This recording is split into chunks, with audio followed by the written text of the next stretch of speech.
We are getting set for the semifinals of the Speed Chess Championship. Sergey Karjakin versus Hikaru Nakamura. With me here, my co-host, Grandmaster Robert Hess.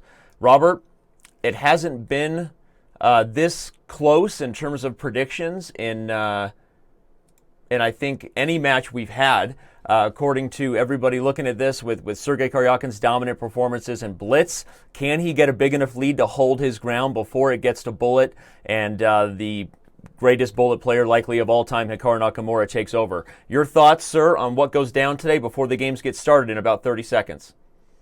Yeah, I was very surprised by how even the pregame kind of estimations were. I think that Hikaru is the favorite in the Bullet portion, but Karyakin has proven to be mighty in the longer time push-ups, and he actually has held his own in the Bullet as well. So I think that Sergey Karjakin, the World Blitz Champion, will give Hikaru Nakamura a huge test today.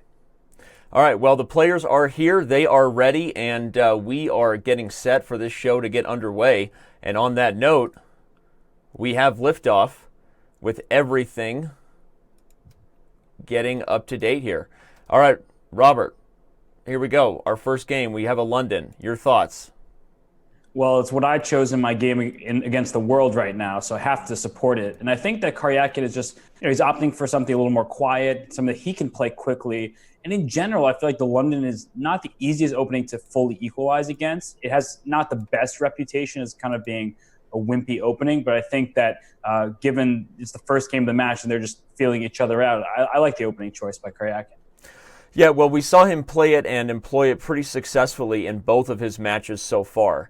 That being the London, so no reason to fix it if it isn't broken, right? But this is already getting into something a little strange and unique here with the early knight h5, the bishop popping back, and white opting for a fianchetto here on the king side with g3. Is this a typical approach here, or is this really just a result of Hikaru playing the knight h5 line, which forced this bishop away from the typical London square? Well, it certainly makes sense in the fact that now the queen can sit on c7, but this idea with f5, the e5 square will permanently be weak. So look at Karyakin already throwing his knight into the center, and now you have a couple options. You can go bishop b5, trying to trade off the light square bishop for the knight. It looks weird because you've already started the fianchetto option on the king side, but cementing that e5 square for the knight is often very important. But also just knight d to f3, as was just played, makes a lot of sense because it's going to be very difficult for black. Even if, say, the knights get traded, black will never want to go e6, e5 himself because that leaves him with an isolated d-pawn. So white has the spatial advantage and the better position in the early going here. Yeah, and the question is already being brought to the knight. If white tries to keep the knight on e5 with bishop f4, does black go right back to this knight h5 plan, which I think for some players immediately looks like, oh, we don't put pieces on the edge, but hey, you have to find a way to loosen white's grip on the dark squares here, even at the cost of a lost time. But okay, I guess Sergey answers that and says, I'm not even going to overprotect it. I'll retreat the knight. This is based on the idea you said, right? He's not really worried about Hikaru breaking e5 because of the positional weaknesses that are going to happen to this d5 pawn. Right, and it's actually kind of like a stone wall type of position, right, with the pawns in f5, e6, and d5, and that often favors white strategically, and the big difference is that there's been a set of pawns traded, the c pawn for black, for the e pawn for white, and yes, black can sit this knight on e4 for now, but sooner or later, white's going to go move the knight on f3 and go f3 himself, and that kicks that knight away from the center. So for the time being, I think that black is doing okay, and I would consider playing a move like bishop takes d3 and was just played, because the e5 square is a very important one. And so now black actually can start trying to think about going f4, right? Not right away. That weakens the protection on the e4 knight, so I wouldn't rush that. At some point, opening up that f-file could be dangerous for white. Okay, great. So if the knight, so here white has two choices, right? Try to move the knight and go for this sort of typical plan to undermine this pony here, or is there some other drawback to that, mainly because if you move a piece away from the king side, like you said, maybe then f4 becomes a real opportunity for black. Although knight to d2 perhaps is the idea for white, which would prevent f4, given that it brings more attackers to e4. Plus, if one of the typical ideas in this structure, obviously, if you can trade the piece that's currently closing the e-file, that's going to open up pressure for white's rook on e1 to go after that long-term positional weakness on e6. So I'm expecting knight d2 at some point here from Karyakin. Yeah, knight d2 makes a lot of sense. I think that, and I was going to say a4 makes a lot of sense. And the key difference here is that white can sort of initiate pawn breaks, whereas black is a little bit stuck because f4 you mentioned, has a huge drawback in that it loosens the protection of the e4 knight, whereas white can just kind of freely expand for the time being. Right. And an idea with I wouldn't play it, but b4 to b5 at some point is an option, because I wouldn't do it because the c3 pawn now becomes weak. Right. But importantly, if you can go b4, b5, maybe your knight can jump into e5 really quickly. And this is another idea: rook c1 to go pawn c4, and again loosen that defense of the knight on e4. Well, it'll be interesting to see if Karyakin sticks with this approach of the London. We already talked about the fact that he played it super successfully against Nepomniachtchi in the quarterfinals to win that match and actually dominate that match and get here to play Nakamura. So I'm expecting this might be a structure that we become very familiar with before the day is done. Yeah, absolutely. I mean, like you said, if it ain't broke, don't fix it, right? So right. He crushed Nepo. That wasn't even a match. At a certain point, that was just a demolition. So, yeah, I think it's shown him good results, and he's slightly better in this position as New York City traffic. New York City traffic reminds Robert of where he lives, and there you go. Yeah, that's the honking just doesn't cease. But importantly about this position, now look at the pawn structure, right? Look at Black's pawns all in the 6th rank, or Black's all in 3rd rank. Yeah, they're all a bit loose. So at some point, you have to be very careful about some sort of double attack. For I would already consider maybe Queen E3 here, hitting the 8th pawn. Or I was going to suggest an idea like Knight E5 is even possible now, because after captures, first of all, Black can't take twice anyway because there may be ideas of F3. But even if there isn't, a move like Queen E3 hits both B6 and H6, and this idea you highlighted about the weak pawns could be something that we watch for here as the position opens up. Although, you're speaking of position opening up, watch out for Black at some point to consider G5. I mean, definitely not out of the question. I would be hesitant because C4 from White is coming in short order. And, now you can't go C4 because Knight B4 hits the rook on C2 and the Queen on D3 with a nice fork. But definitely be on the lookout for an eventual, if the rook goes back to C1, going C4. Here's G5. Hikaru's going for G5, but the risk of this type of approach is White has really been sort of shuffling for the last several moves, putting pieces on squares that pretend to threaten something, but even if they don't, you're sort of waiting for the position to open up. And so Hikaru is putting all his chips on the idea that if White captures, maybe he uses the H5 for an attack, because if he doesn't get something, long term, you just have to think that Black is going to have some positional problems in the endgame here. Right, but if Black goes G4, for example, then White can never go F3. You kind of cement that pawn structure, and then Black can consider going F5 to F4 himself, and that way White has no kind of G4, and it will have to anticipate a capture in that position. This is a huge concession, because by playing G4, now if that knight reroutes itself to F4, that's not going to be fun for Black. And Queen D1, exactly, great move. I was just going to say that, so you've cemented F3 from no longer being an idea, but here comes the knight to F4, which will hit E6, and even outside chances, maybe some point the H5 square is used. But something about the tempo of this game, I'm just making an early prediction here. I feel like this is right up Karyakin's alley, right? He's known as the Minister of Defense, but he's also the Minister of hey, I'm going to be super solid and kind of let you hurt yourself if possible. So if this position stays on this track and eventually opens up, I just look at all these pawns sitting on the same color square as his light square bishop and feel like White has the better chances long term here. Yeah, I was going to say before, I thought maybe Black could have considered a sacrifice with knight takes G3 and just trying to scoop up 3 pawns on the king's side. I don't think it would have fully provided full compensation, but it definitely was an idea. Now it's already too late to do that, just because White has coordinated his pieces in a great fashion. Yeah, well, it's not comfortable for Black. And we talked about the fact that in Blitz will be where Sergey Karyakin needs to make his move. The pre-match predictions, this is an algorithm that we've worked on, everybody, just to evaluate the players and all the things that they do online, has these players in a situation where the Karyakin is favored in the Blitz, even if it's just by a single game. That's really where we see Karyakin do his best, and I think that if he jumps out to a lead, which the time is also telling here. How often do you see Nakamura down on time against anybody, right? It rarely happened against Fabiano Caruana. And I think that this is going to be an interesting sign of things to come if Karyakin can score first here. Right, and I think that Karyakin had a great opportunity. Instead of going knight f4 there, I thought he should have gone c4, just blasted open the c file, open up that bishop on g2 on that long diagonal. C4 would have really hurt Nakamura in that last position. So he can still do it, but I think that was the prime time with the rook on b5 under attack. And look at this, e6 check.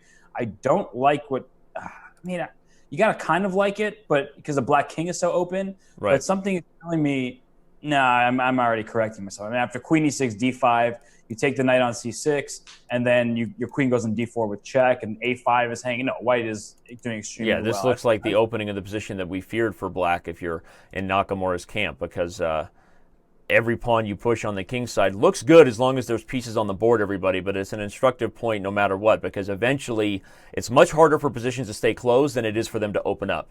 And you always have to be aware of where your king is going to stand should the smoke clear versus where your opponent's king can stand. And you can already see that Karyakin has the much better go of it here. Yeah, so I would go rook a7 check if that's an option. I don't know if it's, maybe I'm just hanging if the king moves and I'm just losing my rook somehow. But well, the idea, everybody there, Robert's pointing out that the black rook takes, white can take, and white continues the assault on the king. But maybe just simple queen moves, right? Queen b3, queen e2. Yep, all those moves also seem to be fine for white, who's up a pawn. But even if that a pawn falls, again, the main thing is that this black king is going to have issues for the rest of the game here. Yeah, that king is not going to find safety. And, white does have to be careful. If the queen moves away from e2 and allows pawn to e3, that could be a bit dangerous for white. But in the time being, with this queen on e2 is very well placed. But now rook d3, right? You cut off the protection of the a6 pawn. And actually, rook d3 played. How do you protect a6? That's a key move right there. Not only because it blocks the queen from guarding a6, everybody, but as long as that d file is owned by Hikaru, it's going to be much harder for his king to ever really come under fire. So that's a key move, but the b file is one of those files that remains open. I guess rook b1 would have been met by queen takes a6, which would have guarded rook b7. So Karyakin's going to do his best to create threats. Maybe c4 check now? No, okay. Swing the rook to the a file, followed by rook a7. But can't black go queen e6 now? Because I get, unless white is somehow coordinating with rook a7 check, rook b7 very quickly, at some point, again, black is threatening e3, which is a very vicious move. So, although actually, yeah, I think c4 check there was a little more precise. Yeah, c4 check opened up the queen and maybe then bring the rook in, everybody. But okay, Karyakin has some idea here with queen b8. Well, the reason I was concerned is, like, if king goes to g6, right? I guess the queen g8 check. Yeah, this is very hard to defend for black. If it is indeed defensible, it's. And after rook d7, we see a huge switch in the evaluation with rook a8 coming in. Suddenly, black is not in time to get moves like rook d1 or e3 check. You would love if the pawn was already on e3 here, everybody, just for the record. Rook d1 check would be followed by rook h1 mate. And so Hikaru throws in e3 as a desperate attempt that Karyakin might indeed blunder that idea. But I think we're about to see the Russian get on the board first here. Well, it's, simple win now. Queen h8 check. Exactly, I was just playing. If you have king g6, rook g8 check, king h5, g5 checkmate. And if king f7, the same idea is happening here. The queen and rook are rolling toward the king side. We see Hikaru kind of scowling there, kind of trying to calculate the end of the game, like he knows he's busted. Queen g7 check, king e6, rook e8 check, king d5, and then queen d4 checkmate. Excuse me. Yep. So it's a forced mate, but it's just unfortunate for Hikaru that he's just barely not in time to get the counterattack. But a nice victory for Karyakin now. Yep. There it is. Well, the final position would have seen queen e5, everybody, for checkmate. But, okay, so Hikaru doesn't even make Karyakin play it on the board. But just to show you on the analysis board here, queen e5 would have done the trick. So, all right, well, there you go. Game one is in the books. The start has been fast and furious, Robert. What we have here is, this is exactly what people have talked about as far as this match goes. Sergey Karjakin is the reigning World Blitz Champion. For those of you who spend most of your time watching online chess, certainly Hikaru Nakamura is going to be a more well-known commodity. But this is it. I mean, this is why our own predictions, the stats and algorithms we prepared, a lot of people look at this match as, yes, Nakamura is the huge favorite in bullet. But Robert, that's a big win. What does Nakamura need to do to show that he's not going to get run over in blitz like Nepomniachtchi was by the Russian? I think he just has to avoid going on tilt. In situations where you lose a game, the first one with the black pieces, then sometimes you get this psychological problem where you think, I need to win the next game. And that's not at all right. And Hikaru is very experienced. He's been part of many of these speed chess championship battles. He knows what it takes to win, but you can't get in the mindset where I need to even the score. No. You need to play the best moves possible. And eventually, if you do that, I mean, Hikaru's an amazing player. He'll get his games. So I like his choice in this game. I think, right now he hasn't really gotten much out of the position, but he has these little threats. Like knight coming to f5 is annoying to deal with because there are some threats on the king side. Queen f3, it's a very simple position to play for white. So although he played b3 on the first move, which is a bit obscure, but kind of vintage Hikaru nonetheless, right? Exactly. I play it all the time on online speed chess, but the point still holds that in a position like this, if black allows knight come to f5, maybe black can go g6, but there are clear weaknesses by opening up the king. Queen e7 seems to allow white to go forward with the plan, right? Knight f5, queen f3 options. Yeah, knight f5 and queen f3 are both screaming to be played. Here it comes. We look at this position as the queen and knight already with some dangerous threats. You look at g7, you look at h6, you look at the queen and rook double on the f file. So this is going to be, and it's already a different kind of start. Look at the difference in terms of time, Robert, in terms of how Nakamura now up a minute on time rather than down a minute. So maybe he shook off the nerves a little bit, losing that game to Sergey. Everyone said Karyakin would be favored in Blitz, and maybe he'll bounce back right here. Yeah, and the thing is, we noticed the time advantage, which is now under a minute, but it was at a full minute. It's not as important in the 5-minute portion when there aren't that many pieces on the board, when you still have a lot of remaining time. But that will come in very handy in the bullet portion. That's what all Nakamura fans are expecting. Get to the bullet, crush him. Right. And, as noted, in the 5-minute time control, Karyakin will be okay. He'll hold his own. He's, playing quickly enough where it's not that big of a disadvantage to be down 45 seconds on the clock. But as the time control shortens, that's when Nakamura's advantage really increases. Right. All right, so let's talk about this game here. An interesting dynamic of not a lot of minor pieces left on the board. Black has the weak C pawn. White has the weak E pawn. Your thoughts on who's got the upper hand here? Well, I was going to say black kind of has to go rook e8 there because rook c8 still runs into knight takes c5, rook takes c5, pawn d4, forking the queen and rook on the c5 square. So right now for white, if you go king h1, already black can't take on e3 because knight on f6 is hanging, and he did play king h1.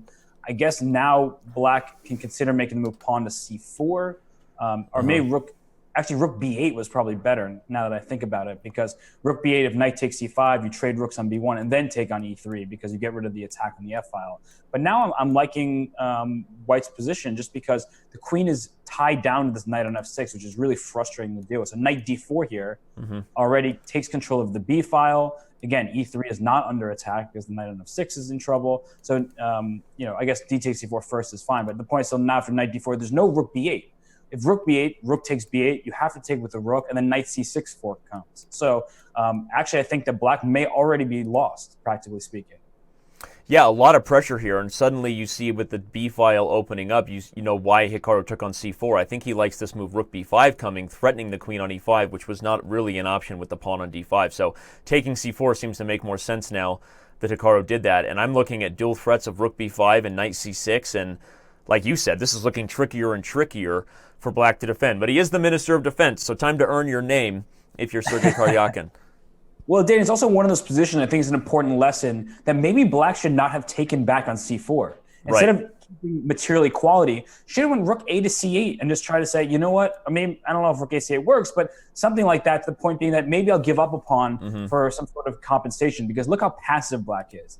All of black's pieces are stuck. The queen on e5 is the only, and I'll put this in quotes, active piece, because really it's just defending the knight on f6 and controlling the f file. So, and here comes rook b5. I mean, rook b5 and even rook b6 looks good. Rook b6 hits the knight. Right, rook b6. Is rook b6 really game over? Oh, he just can't defend the knight. Yeah, after rook b6.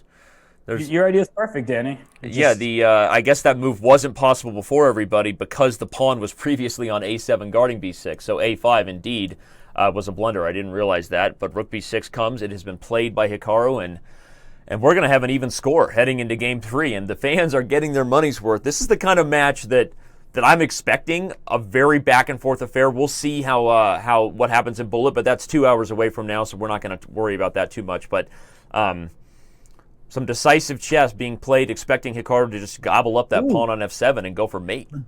Actually, not game over. Rook b7, knight g5, hitting the queen on f7 and protecting h7.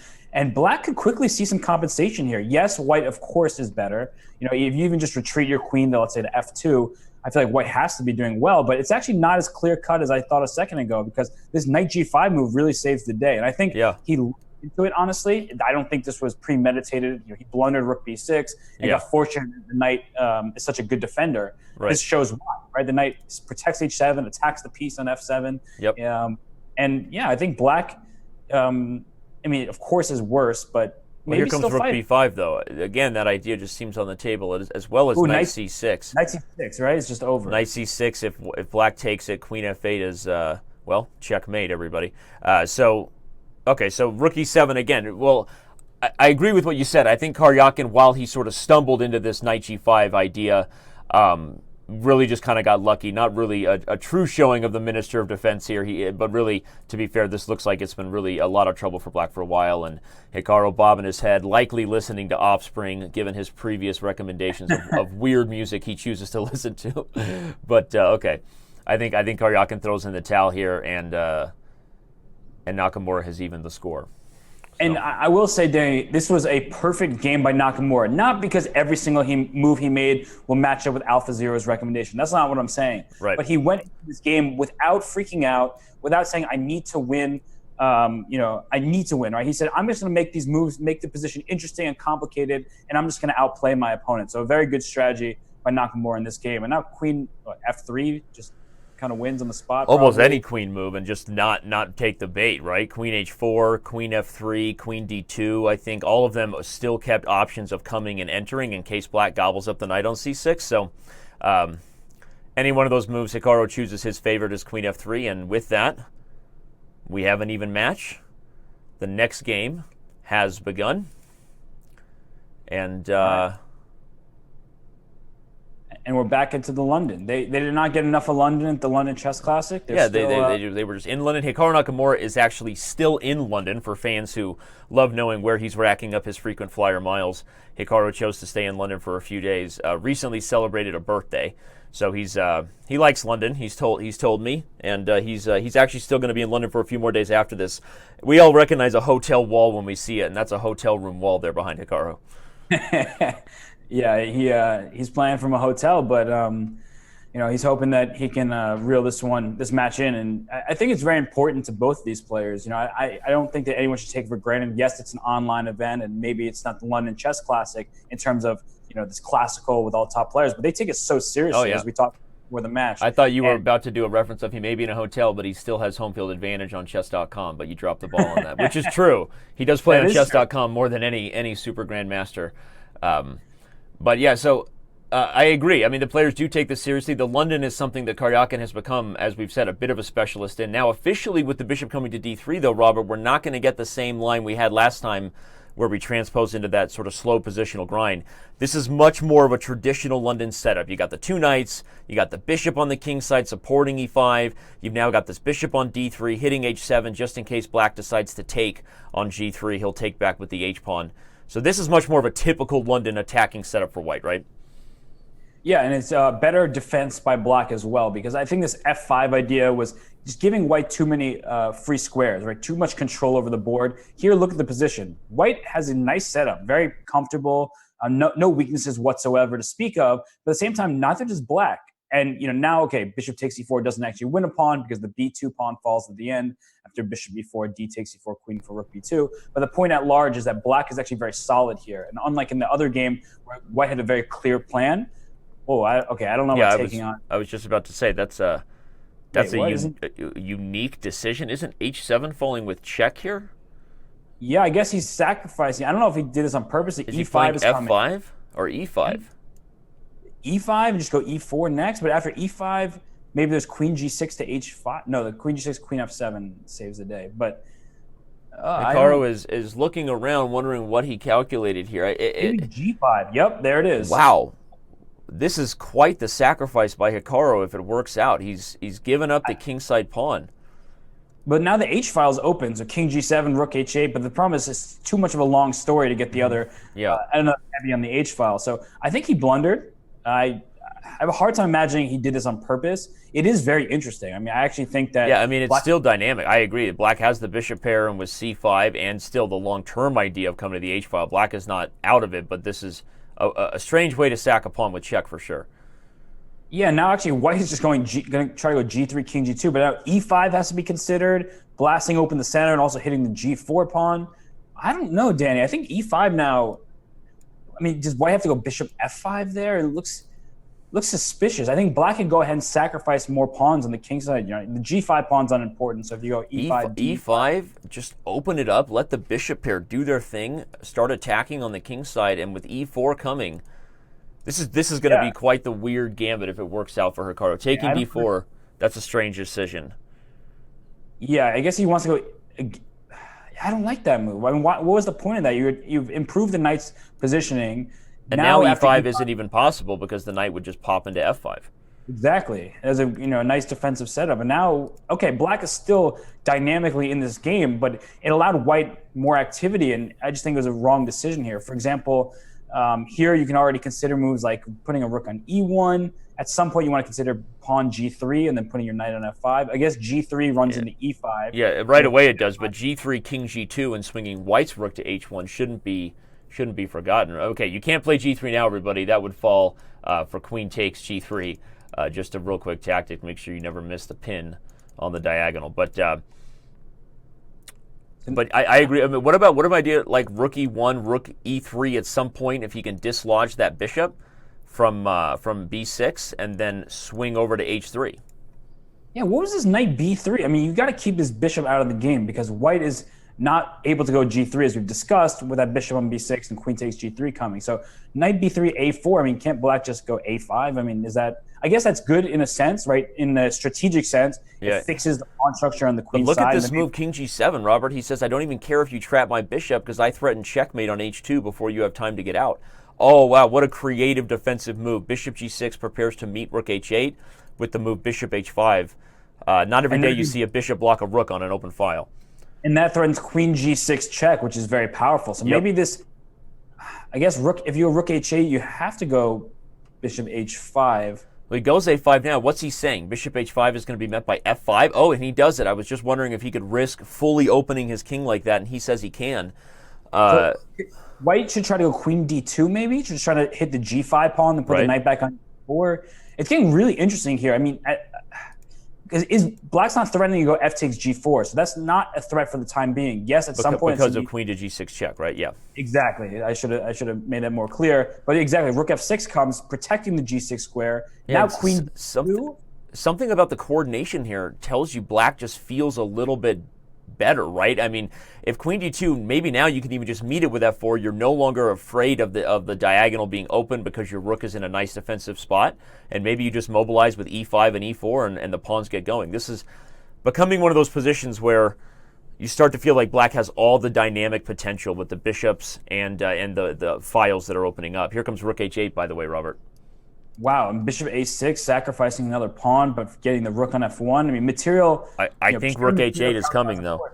Yeah, you're right. Oh, no, what is that? Why did he take that? Surprised he took on F1. Yeah, I think the tension was favoring black more than the material. If rook H8 was played, I still wonder how white would have dealt with that bishop, given the mate threat on H2. So, interesting. Well, we're going to... D4. Excellent move. Because if you go bishop takes D4, C takes D4, now black always to be concerned about queen C7 check ideas.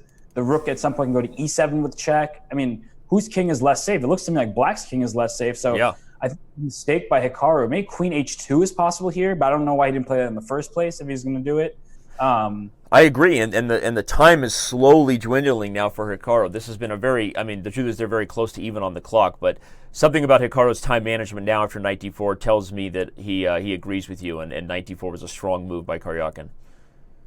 Right, so if you take on d4, cd4, then go rook takes f5, something worries me about rook e7 check. I mean, my king on g7 is not a happy piece. And it's the same story we saw from game one. Go ahead. Yeah. No, but I mean, that said, if they're bishop d4, cd4, rook f5, I mean, it's not like we're on rook f8 first, but it's not like white's king is too happy. But now rook e7 check followed by bishop g6 looks like, white's the one kind of unleashing an attack on the black king. Yeah, well, there's an immediate mate threat on h7. Would black really risk a move like g4, king g? Oh, no, that wouldn't stop mate, everybody. Rook h7 and rook h5 would be a fun way for this one to end. So yeah, rook e7 and bishop g6 seems pretty straightforward for Karyakin. To the back rank, but that's not fun. Right, rook e7 check, something like king g8 or h8, I guess, does prevent it. An interesting decision there. Karyakin taking. What's his thought about why? I guess the rook's coming off the board. He thinks it's even harder for this king to have defenders. Even feels even more naked with one more set of pieces gone. But I actually think White's attacking chances were better with the other heavy piece. So that's a strange decision by Karyakin. Maybe Hikaru can weasel his way out, because if everything simplifies here, Robert, we know the queen and rook are much better than the queen and bishop in the endgame, right? So this is something that if Hikaru can coordinate, maybe Karyakin regrets that trade on f6. Although I think Hikaru's in big trouble after move like queen to d2, hitting with a5 and g5. Yeah, he just played queen e2. It's not fun for black with the weak king. Down, how many pawns is white up? 1, 2, 3, 4. So, white has 3 pawns for the exchange right now and is about to gobble up another one.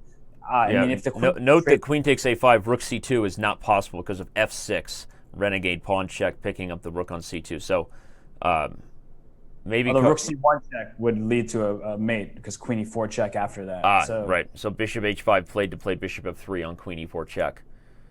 Yeah, this has to be great for white. Have 3 pawns for an exchange. Black's king is not happy. Bishop will come to f3 at some point, which will defend the king side. I mean, here, I guess queen f6 is a good move, because now you're threatening rook c4 and queen takes f5 at the same time. So bishop g6 back, maybe, but then rook c4. I mean, I guess, black can't really just go for all the pawns, because after bishop g6, rook c4, queen takes a5, the black king is in very big danger there. So you have to be careful as black not to just get too greedy, but at the same time, bishop g6, queen e7 back, you have a repetition of position. So I'm not sure if white is really making any progress there. So but it's a strange position where white is also constantly afraid of getting over aggressive with his queen, and black sort of flipping the script, bringing the rook down, and the queen entering quickly. Something about the time scramble here makes me start to favor Hikaru from a practical perspective, that we know how Hikaru handles himself in these situations, the bullet situation. So what is Karyakin assessing here? Why hasn't he just played bishop g6? Okay, he puts the bishop. Now the advantage here for Hikaru, everybody, is without the bishop on g6, suddenly you can be more aggressive as black, because when this queen eventually comes into c7, the black king is no longer just being mated as it was before with the bishop on g6. Yeah, that's an essential point here. And now already, if queen takes a5, might just run into queen takes d4, because both a7 and c7 would be covered. Yeah. So it feels like white's practical pressure is slipping, and suddenly if black is gobbling a4 and d4, to me the evaluation has changed here. You have to start liking black's chances for the rook to eventually outplay the bishop. And if the queens get traded, that definitely tells the tale. As if the queens are off the board, the pawns on b2 and d4 are on dark squares and cannot be guarded. So I think for the time being, white is doing just fine. The queen is stuck on f6, protecting g5. Hikaru offered a draw, actually, and just decided he didn't think it was worth. Note, everybody, that part of the big reason for that was just that you have a position where black is afraid to take d4 because of a5 hanging, can't take d4 with the queen because g5 hangs, so Hikaru just didn't feel that there was enough to play for. Wow, man! I don't know if we've had this exciting of a half an hour to start a match in a while. This has truly been back and forth with the last few matches. Carlsen beating So, Grishuk, Karyakin beating Nepo. I feel like the last few matches, the favorite established themselves early, and this one has been anything but. Yeah, and I feel like the gameplay has been quite steady, in the fact that neither side has made any egregious blunders to this point. Each side milked out a win in the first 2 games, but that game was kind of a back and forth battle where Hikaru looked very interesting with his early G push and open H file. Then at some point Sergey was better. So it's been a back and forth battle, and like you said, it's been fascinating to see unfold. And already we see kind of a weird opening again, because Hikaru keeps starting with pawn b3. I was just going to ask you about that. So Hikaru's now played b3 twice. You said this is obviously a weapon you've played. He plays a lot in blitz. It's a unique position, at least from standard theory. Is that going to be the continued approach here? I think from a practical perspective, we're seeing the same thing we saw last time Hikaru was white. He's already established a massive time advantage. He's over 5 minutes right now. He's got more time than he started with. That's a big edge in playing a system like this that you know well with b3, right? Yeah, and that's the whole point. Is just, okay, bishop c5 now. Doesn't that just pick up stuff? Oh, wait a second. Bishop c5 mate. Queen takes c5? Yeah, that's bad. Bishop c5, queen takes c5, bishop f7, rook f7, queen takes queen, so it looks like white's up a queen, but then knight d7 picks up the rook on a1. So that would have been a sham for white. You got to that would have been pretty funny, yeah, to blunder yourself into a queen sacrifice. Yep, but the point at large is that I think that as maybe in bullet, you'll see Hikaru play a little bit more main lines. It also depends on the match score. Right now it's even. They're kind of feeling each other out a bit. Right. But Karyakin is a very well-prepared player, right? So by taking him out of his theory, look at the as you keep pointing out, and doing a good job of doing so. Essentially, that look at the clock, right? Gaining a 30-second advantage within the first 15 moves of the game is quite a nice edge. Yeah, significant. And already look at white's position, right? You have this pin knight on f6, the bishop on g7. White can consider a pawn minority attack here. It's not like black is doing so poorly either. But the point is that he has his ideas, he's got his strategies in mind. He's not trying to get anything too crazy for the time being. And so I think it's a decent setup by Hikaru, and he's going to continue doing so until he just really isn't getting anything. Yeah, the last game was simple too. Minor pieces came off. You had the knights with different pawn weaknesses. Hikaru eventually generated that initiative on the f-file. This is not going to lead to an attacking game on the f-file, but you already highlighted the positional plan of minority attack. I'll show everybody what that is. Whenever you have 2 pawns versus 3 pawns, by definition that means you are the one with the open file. So Karyakin already playing that long-term defensive idea. You're sort of over-protecting this b5 square because you're preventing white from starting a pawn storm where moves like b5 might really create entryways. So that's a instructive takeaway that Robert Hess mentioned very quickly. We forgot to have my jingle, Bobby Hess teaching moments, but we'll give you credit for the teaching moment anyway. Yeah, and the thing is, look at the board right now, right? Black has a 3-on-2 on the A to C files. Mm-hmm. White has a 4-on-3 on the E to H files. Yep. The important point is that in an endgame, that's when it actually might become easier for black to start pushing those pawns. Yep. For the time being, they're very stuck because if you ever move your B pawn, then your C6 pawn becomes very weak. And from white's perspective, at some point you want to consider the move E4, but it does, it attacks the rook for one move. But at the same time, then what? And the e4 pawn can become a target. Instead, he puts his rook was on that just a... For a second, I thought we had a straight-up blunder. Was it? Was rook d7 just a...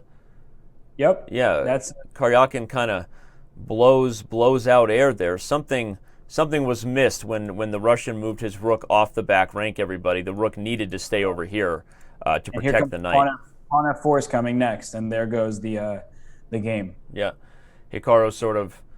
acknowledging that he also believes he's winning with the head bob. Which head bob was it? Which number? It was number 7, but okay. Which is different than Hikaru's look number 7. It was head bob number 7, similar to love potion number 9.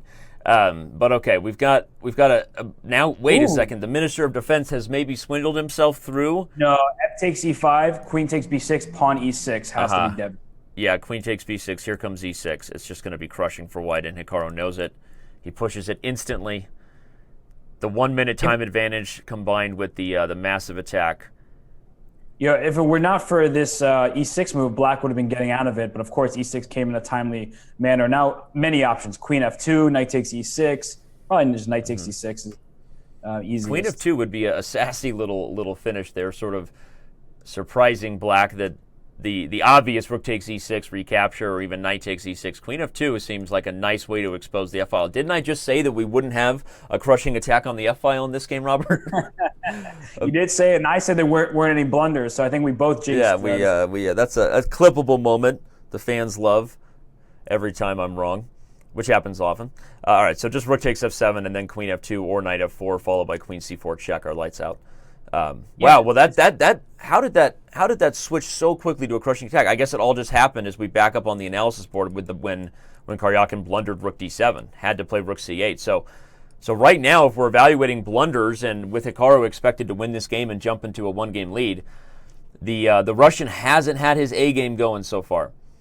Nope, and it's funny. Obviously, Sergey is an amazing player, but something about chess principles, right? He kept his rooks on the open file, doubled on the open file. Yep. But he forgot about his back rank. You remember one chess principle, and you forget about the other. Right. And people protecting each other, giving your queen enough space to breathe. And unfortunately for him, it was not in a timely fashion. And of course, he's now just completely lost. So, whoa, what? Tries to find a little swindle with the move b5 intermezzo, but I mean.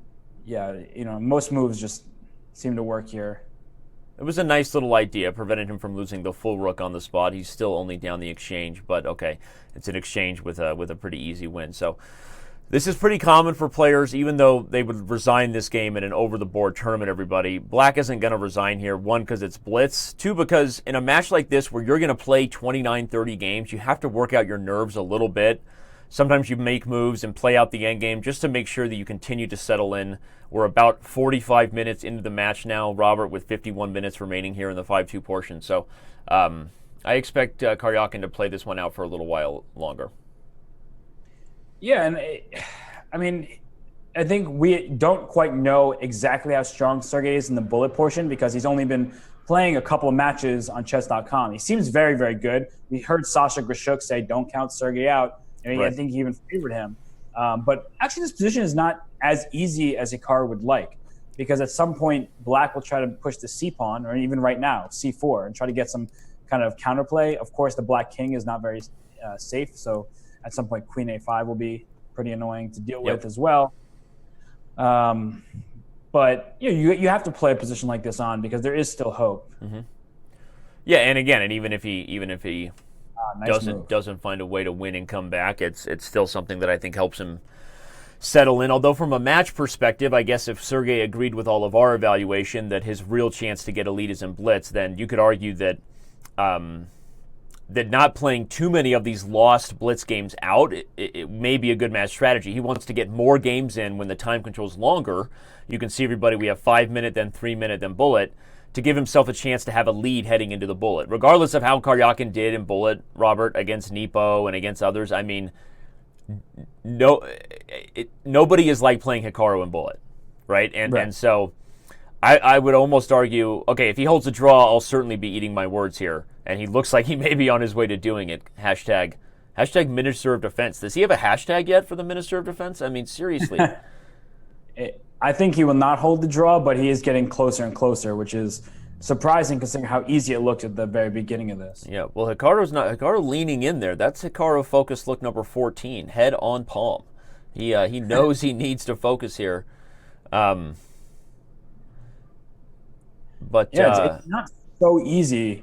But the problem is at some point, White is going to poke that knight away from e4 with a king to d3 or to f3. Yeah. Probably you have to give rook b5 check, actually, come back the other way. Try to get the king to go back to the first rank, maybe. Back to the 6th rank, and then play rook e5. No. So how is this going to work, actually? Because the problem is anytime you go king f3, maybe now the king f3 to c pawn is very fast. So king f3 knight d6. And that c pawn is, I mean, king f3, knight d6, you just go rook g8. I think this has to be winning. You provoke Black to go c3, and then you bring your king back to e2 and get the pawn. Now you can go back and gobble up. But if you push it, if you force it up the board, then I think your chances are good. So rook g8, maybe then king b4. That way you don't have to move it too early. Maybe then rook g6.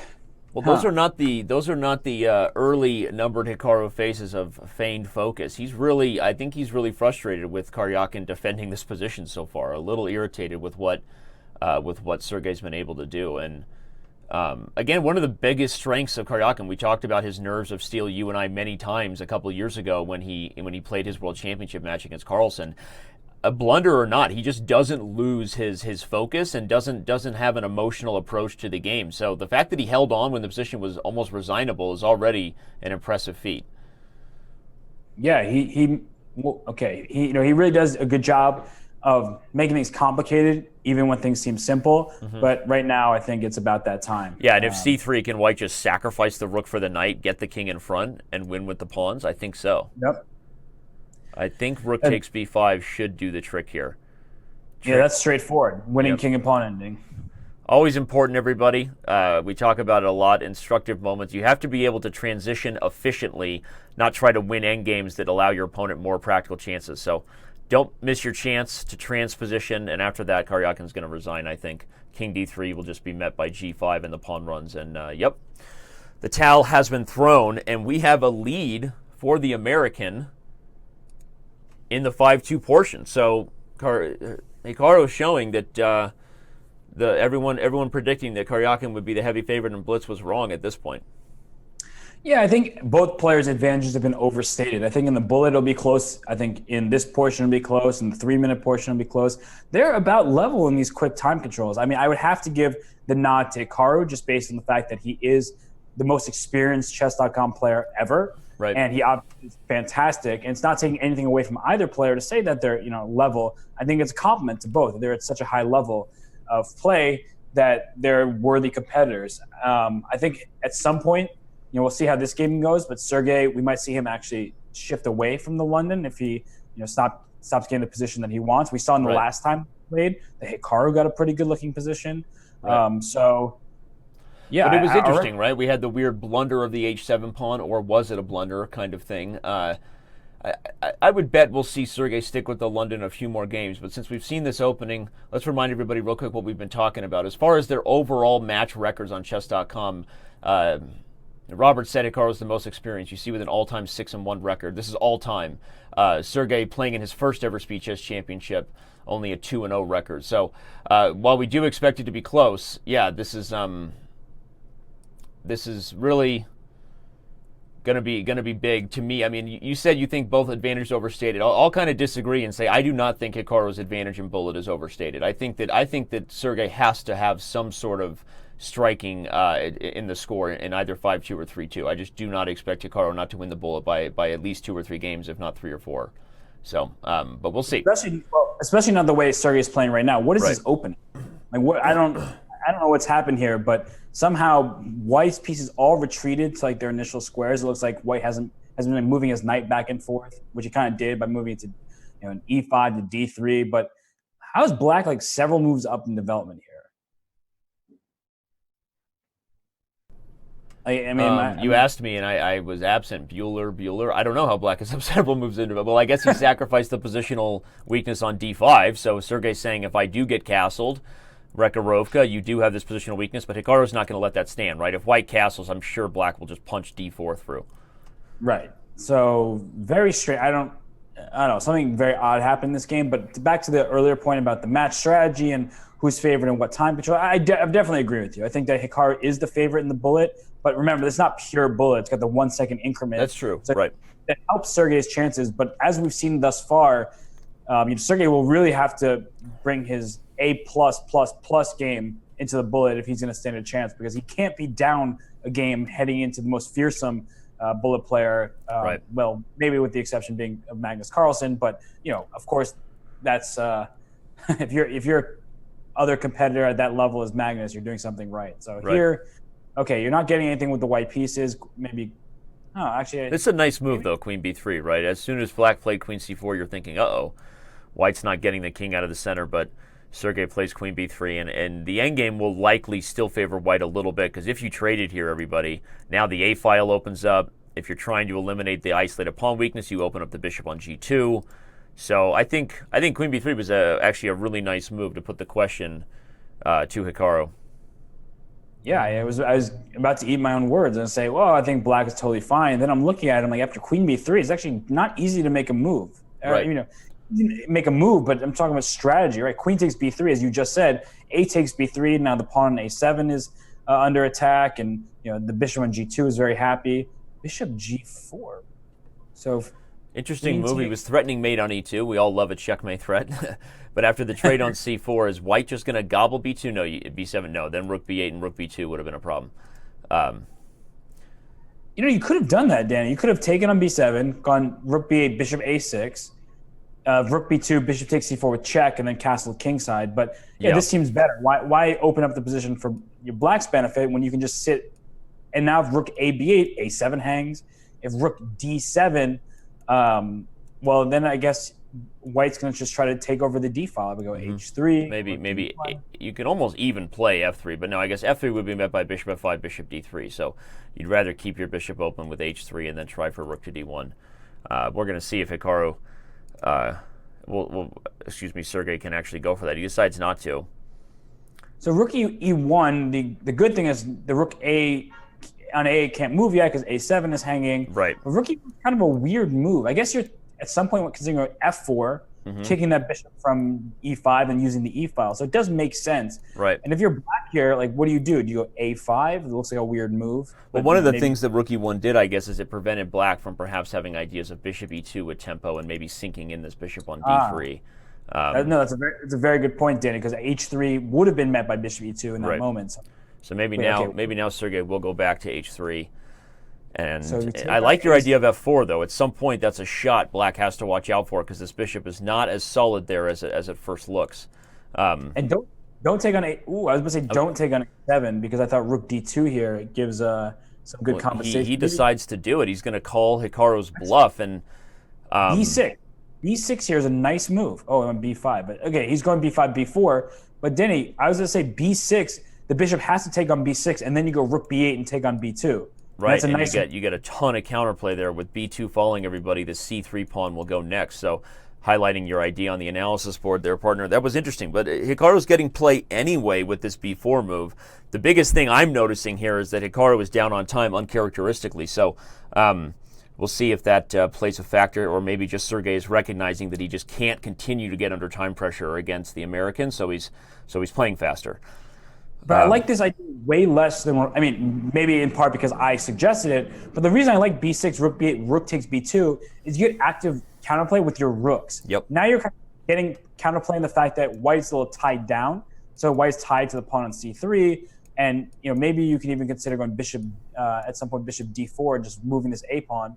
Well, bishop f1 is a really nice move. If rook takes c3, rook takes bishop c3, rook c1, you win c4, and now that a pawn is a free passer. So actually I think Hikaru, he might have eased the tension there a little too quickly on c3 and gone for this rook d3 strategy. Maybe he should have tried something different like bishop e2 first. I don't know for certain, but I really like that b6 move. You just get the active counterplay looks that you needed instead of kind of creating this tension that you hope will be enough compensation. No, I highlighted it a couple times on the analysis board. Even though it was your idea, I still agreed with it, and I agree. And now with the attention being eased, as you've said, oh wow, Hikaru's all in now, thinking he's got to get some kind of play. Didn't want to just lose the c4 pawn straight up, but something tells me this is a bit of an recognizing my positions on tilt sacrifice by Hikaru.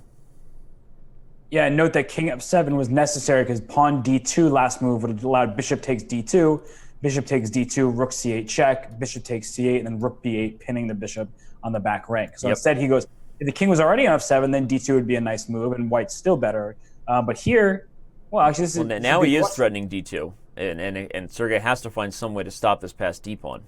So can you go f3 maybe? And the idea is that bishop takes f3. Now the rook on c8 is no longer protected. So and you can even play king f2 with tempo maybe. Yeah, I was talking about f3, bishop f3, bishop d2, but then black just takes on d2 and goes bishop e3 check and pawn d2. Yeah. And that doesn't look very nice either. So that's an interesting shot. H3 trying to deflect the bishop from this very useful diagonal where it guards the d1 square for the pawn. Hikaru says, I'll take it. But the issue with sacrificing the exchange there is you don't, there's going to be a way for Sergey to give back the material and gobble this d pawn, and then, the rook is just too strong.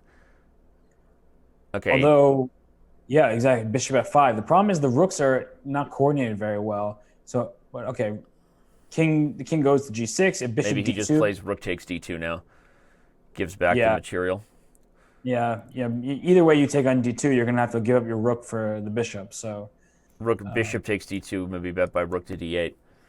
Yeah, and then you take on c3. So kind of similar to what you were suggesting. Yeah, either way, maybe start with king f2 here and just maybe gain a tempo with your king moving in. Should be a draw, right? So king f2, bishop c2, rook takes d2, trade, and opposite color bishops ensue. No, that's that creative defense by Hikaru. I agree totally. He's stealing one from the Minister of Defense playbook right there. Yeah, this exchange sacrifice was very smart in the end. Actually, I wonder if kind of one of those things where I wonder if maybe initially Sergey should not have captured back on d3. Like he should have went rook b1 first, and that way leaving the tension. The rook couldn't move from d3 because the bishop on c3 was still hanging. Right. So it's a really good teaching moment there of what is. Yeah, I highlighted that back on the analysis board that perhaps it was a moment where pause to think about the sacrifice. But okay, now Sergey is sort of trying to get desperate counterplay against the king, but the risk is that if it fails and he ends up losing back the exchange anyway, then wow, Hikaru's shaking his head. He feels like he missed something. Not sure exactly what, but Karyakin offers a draw. And what is going on here as far as their decision to take that draw? I wondered. Too late I think now. just the opposite colored bishops. Opposite colored bishops and just not enough, huh? Interesting. Yeah. To have the game end so quickly there, but neither player really thinking that there was much to play for, and I think that helps Karyakin. I think it might have been in Hikaru's interest to play those games out. Again, take more time off the total game clock, everybody. That is a dynamic that makes the SCC, the Speed Chess Championship, different than other chess tournaments, because Hikaru wants to get to faster time controls given his strength. Sergey wants to get as many points on the board as he can before he's put up against the bullet wall. So those things always seem little, like we're adding sort of hype or exaggerating some point early in the match, Robert, but usually by the end, those sort of things come back to haunt you. And we've seen a lot of these players like Grishuk. He's played in a few of these, and he's now eliminated by Carlsen. But he's talked openly about his thoughts about the match strategy and that he's tried to make games last longer in the early time controls. So I wonder if Sergey put any thought into that about knowing he needs to get blitz wins. Maybe that's why he offered the draw, and Hikaru shouldn't have taken it. Danny, I'm going to go out on a limb and say this. We all think that Hikaru is better than Bullet, but I also think that Hikaru does not believe he's worse at the normal blitz time controls, which is why he's not afraid to if it's going to be a draw in position on move 15 and just instead of milking the clock and getting it down to the shorter time controls, he's like, why not play 5 minutes? I can beat him in 5 minutes. He's proving something to himself, which is, I think, important if he is to win this match to play Magnus next. So I think that's the reason why we don't see Hikaru just wasting all the time and just time is left in the section. No, absolutely, it makes sense. I mean, in all these players, to be that good, you want to believe you are the best at all these time controls. But I agree with you, and I think that Hikaru's overall Speed Chess Championship record 6-1 in the format, with that single loss coming to everyone who, right? He who must not be named, Magnus Carlsen. So Hikaru is pretty much the best in the world at all these time controls, unless he's playing Magnus Carlsen. So okay, I agree, and it'll be interesting to see here. Now Hikaru gets the white pieces. That's another thing to note, that taking that draw didn't really hurt from the perspective that he's been holding draws with black, and Hikaru has not won with white yet, right? Hikaru has won both games with white, and we'll see if he can make it a trio right now. Yeah, and it started again from B3, but we have transitioned into something that looks like start with 1 D4. A very normal position here. Look at this move, Queen A8, very important. Look at the pawn on G2 and the bishop and B7 and Queen on A8 line up perfectly. And at some point, Black can even consider sacrificing a piece, with bishop takes G2. I wouldn't do that. I mean, already actually think White's in trouble, because if you go Queen C2, can't Black just go bishop E4, a nice little quick intermediate move? And then, he would have for sure. And now Rook takes D2, Queen D2, Knight B3. Right? I think that looks good. It's a good shot. Rook D2, Queen D2, Knight B3. You move the queen. I take on C1. G2 still hanging at the end of that. Yeah, so this looks like something went wrong for Hikaru out of the opening here. Okay. Well, Sergey not in bad shape by just over-pressing on the D2 knight, because that's another question, is exactly how are you going to defend that piece? Yeah, actually, I said, but this might just be a great move. I mean, I don't see exactly what White plans to do. Rook C2. You trade everything on D2 and they go Knight A4 at the end. So the minimum you pick up the 2 bishops because G2 is still hanging. I think that Rook takes D2 a move ago was just a nice tactical shot that probably won. I mean, I don't have an edge in front of me, so maybe I'm wrong, but I didn't see a way, at least at first glance, that White gets out of that. So Rook D2 was, I think, great. And now Rook C2 is the only move here, so I don't know what Hikaru's... I was wondering if there was maybe a queen sack, so I always have to go back and check analysis on the chance there's a queen sack. I don't think there was, so with Black picking up the rook on F1 at the end. You know me, queen sacks, gotta check them off the list. But okay, Rook C2 is now played, and I'm wondering Knight B3 is an exchange sack with the C7 hanging, but I'm wondering if there would be a crazy amount of tactics on D2. So that, along with the simple, straightforward, as you said, trade everything on D2, put the pony on A4, win the bishop pair at the very least, which in an open endgame is going to be a big advantage. I I wonder if there's even something else. Certainly Sergey is taking his time to make sure there's not some other way to bring pressure to the knight on d2.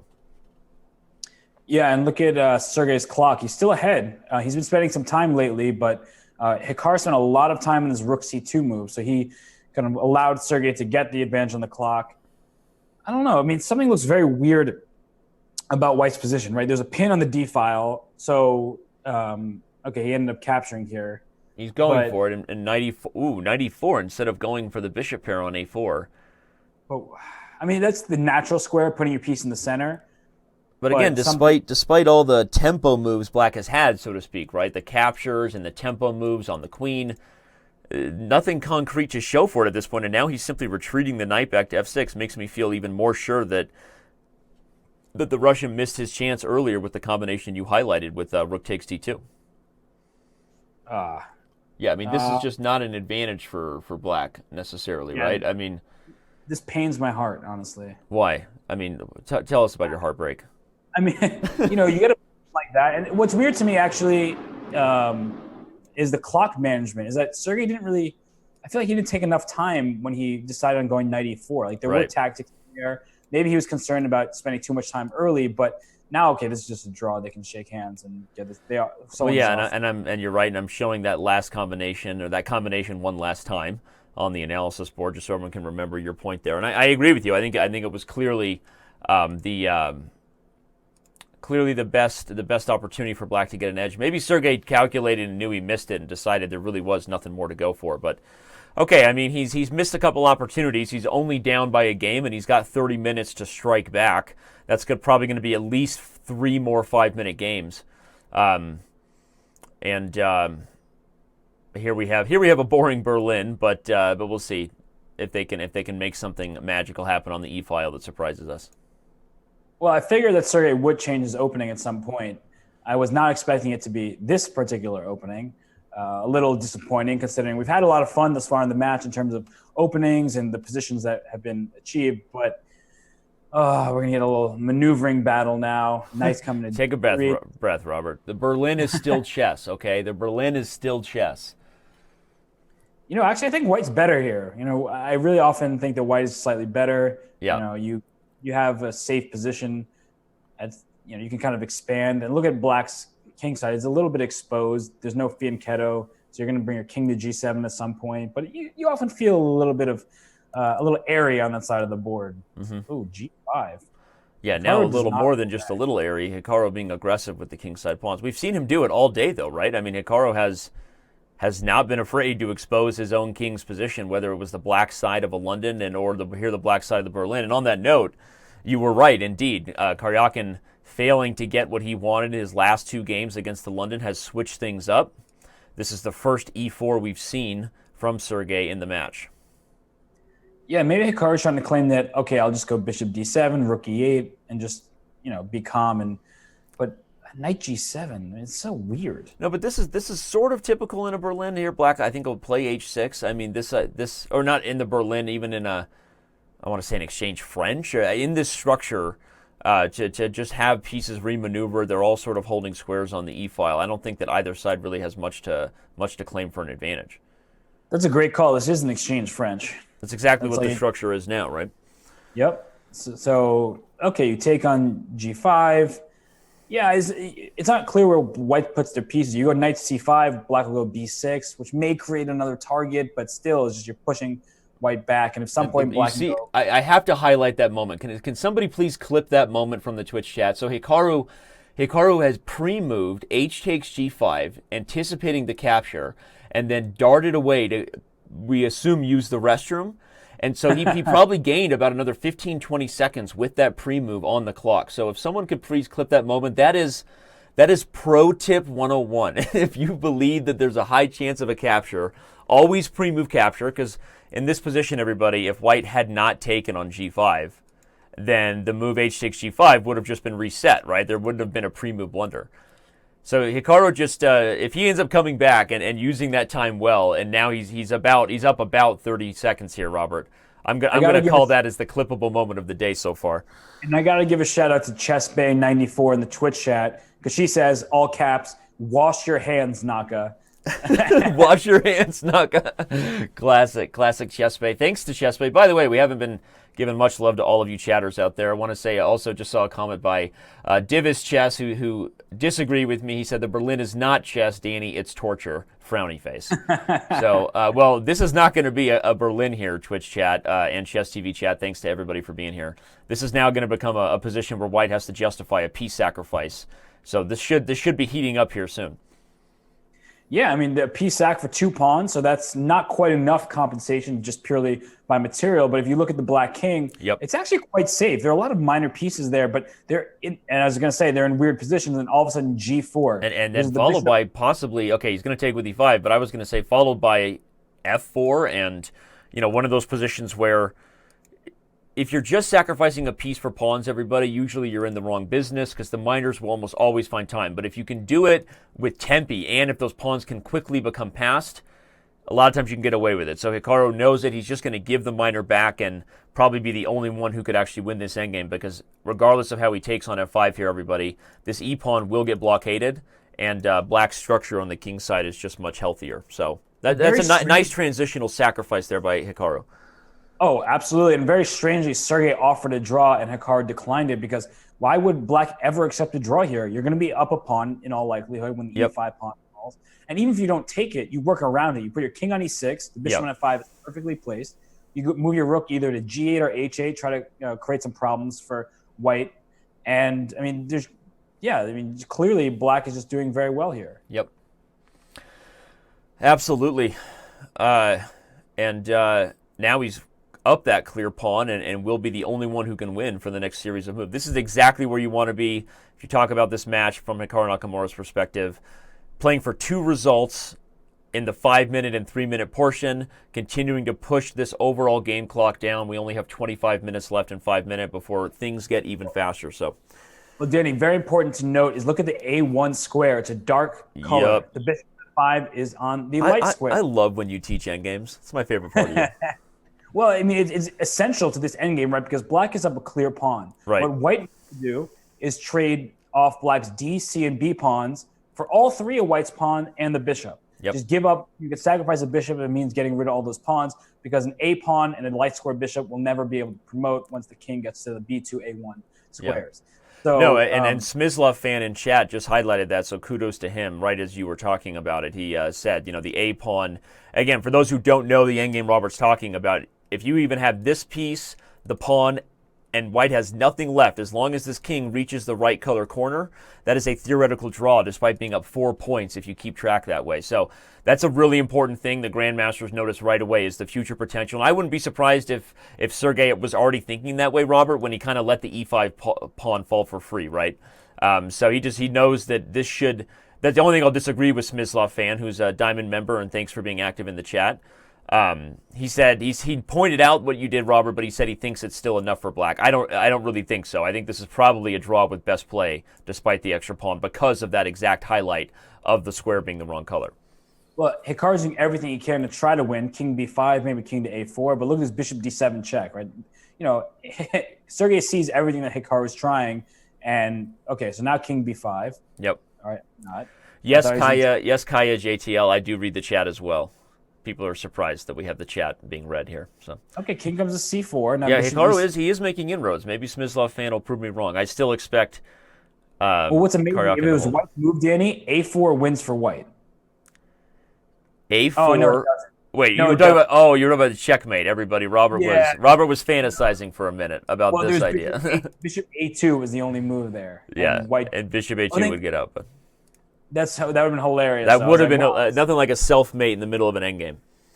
Well, if you have Bishop H3 here, right, you're still threatening checkmate, and D4 runs into Bishop E6 checkmate, but you can just move the bishop, right? Bishop A4. The key, everybody, is this is a checkmate, but D4 doesn't solve it because the bishop flips to the back door and gives a new checkmate. That was Robert's idea.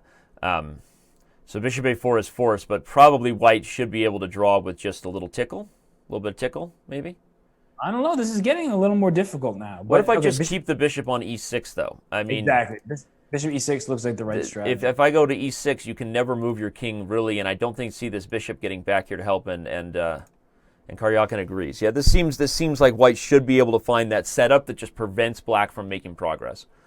Yeah, it looks like a draw now because if you go bishop b3, I go bishop g4 back. If you go king b3, I start king c1. You have to go king c4 back to protect d5. So we've got FMs, NMs, IMs, and GMs all playing Guess the Move. If you haven't played Guess the Move yet, go to Chess.com and just make moves on the board as the players play, and it keeps track and it'll tell you if you're winning Guess the Move. So we'll try to give a shout out to the top guessers after this game here. Yep. So this looks like a pretty set draw. Where's Grishik, by the way? Grishik was playing Guess the Move in Sergey's last match, so somebody call Sasha. Oh, we love Sasha. Yeah, well, here he's found the right defense. Hikaru's going to think a little bit, make sure he's not missing any other last-minute practical chances, but he shakes his head. I think he's acknowledging that he doesn't see really anything concretely left. No, we're not talking about Uncle Sasha, Kaya T1 in the chat. Oh, not that Sasha. Uncle Sasha hasn't made an appearance on Chess TV for a while, so. All right, well, this will be an interesting setup here. Hikaru is, legendary look away number 9 right there from Hikaru. It's not the same as look away number 6, where he's just trying to remember opening theory or pretending he forgot something. Look away number 9 is he knows the result is in the books, and he's just going to try a few last things. Yeah, this is... Where's the wiki page on Hikaru Nakamura faces, by the way? You have to create it. I guess I'd have to create it if I wanted, huh? Oh, right, don't mate yourself on A2. Not possible. You can. King A1. Shout out to Nilok, who just subscribed to Chess right there. Let's get some subs. Thank you, Niloch. Thank you for all the support, all the subscriptions, all of you subscribers in the chat right now. There are many of you. Robert already shout out to Chess Bay, who seems to be like the chess subscriber guardian angel in every chess chat room. As soon as you get going on your channel, Robert, I guarantee you Chess Bay is your first subscriber. I'll tell you right now. So Chess Bay, all the premium members in the Chess TV chat. Robert and I have been real focused on the X's and O's, but I do want to give shout out to all of you, and please keep the comments fun and subscriptions coming. We love those subs. Thank you so much for your support. Yep. This is just a draw. Hikaru's loving that look away number 9 right now. That's all we got, but it's a draw, and it's got to be a... I mean, there's nothing. And again, we see the limitations of the bishops here, not to make it boring for all the fans. The instructional aspects is you see that the dark squares are just unchallengeable by either one, right, of the diagonal moving pieces. And that creates dynamics in bishop endings that don't exist in other endings, where a certain color just can't be challenged. Chess Bay, there she is again, sending the hearts. We love it. I thought Chess Bay was already a subscriber, so but it's probably because she subscribed to every channel there. So thank you, Chess Bay. And again, so the dynamics of the bishops not being able to challenge certain color complexes creates features in bishop endings that, as we said, just don't exist in other endings. Now the pawn on the light square gives you hope if you're black, if you could somehow find a way to get your bishop to target it, but on that note, I see zero opportunities that bishop would target it. One thing you got to give Hikaru credit for, Robert, notice that the A pawn is no longer a factor. He did create at least the dynamic where if white blunders, black can win, because there's no longer this safety net where where white is just down a piece and still draws. But on that note, I think we're still about to see a draw. There's just no way in here. That's pretty funny that black went bishop h5 to like hope that white takes with the king on d3 and then go bishop d1 and pick up b3. And Sergey has such a fortress going on, he can just shuffle his bishop back and forth. Nothing to do. And Chess Bra just subscribed. The biggest chess channel on Twitch is the Chess Bras. Will there ever be a chess channel that rivals the Chess Bras with their 1,200 plus subs? And I'm sure they'll reach 2,000 someday. I doubt it. But we do love the Chess Bras. Thank you for the sub. Thank you for Tic Tac 12 who just subscribed. Look at that. Love the support, everybody, and let's get an exciting game here, Hikaru and Sergey. No more of this shuffle puck. Let's get into some more exciting chess in the next 17 minutes. All right, Faded Like Air Jordan said, Karyakin looks like Phil Hellmuth. Karyakin looks like Phil Hellmuth? No, he looks like Princess Leia. Look at the headphones there. I mean, we already did this Photoshop contest. I won't do it again, but Sergey with the headphones, if we get a straight up shot, these two have both been leaning around a lot. You really get that likeliness of Princess Leia and Sergey Karyakin on the day of the Star Wars release, right, yesterday. Kitty Hiss Hiss just gave out $10 worth of subs on Twitch. Thank you so much. Thank you so much for that. Chess Lexus, thank you for subscribing. Look at that. Hikaru does one last swindle. He's going to play it out to stalemate. I think Hikaru did. I agree with you about the perspective you highlighted, that I don't think Hikaru thinks he's not better than Karyakin at Blitz and Bullet, but I think Hikaru did decide that he was ready to just kind of grind out the Blitz and maybe move on to the faster portion. Yeah. So Bigfoot just subscribed. If you have not followed or subscribed Bigfoot's channel and you are a Chess subscriber to either Chess or Twitch, you should definitely do that. Bigfoot is we got Hutch watching. Hutch, the one and only Hutch. Sorry, Robert, I know I'm in subscription shout-out mode, but Hutch is watching. One of the biggest streamers on Twitch, Chess or otherwise. Hutch is a celebrity, a real celebrity. Not like Danny Wrench, who acts like a jerk and thinks he's a celebrity. Whoever that guy is, hate that guy. But no. Anyway, thank you everybody who's subscribing. We really appreciate the love and support, and all you premium members in Chess TV. We're not forgetting you either. All right, Robert, Chess. B3's been played. We're back to old number 1. What's going on here?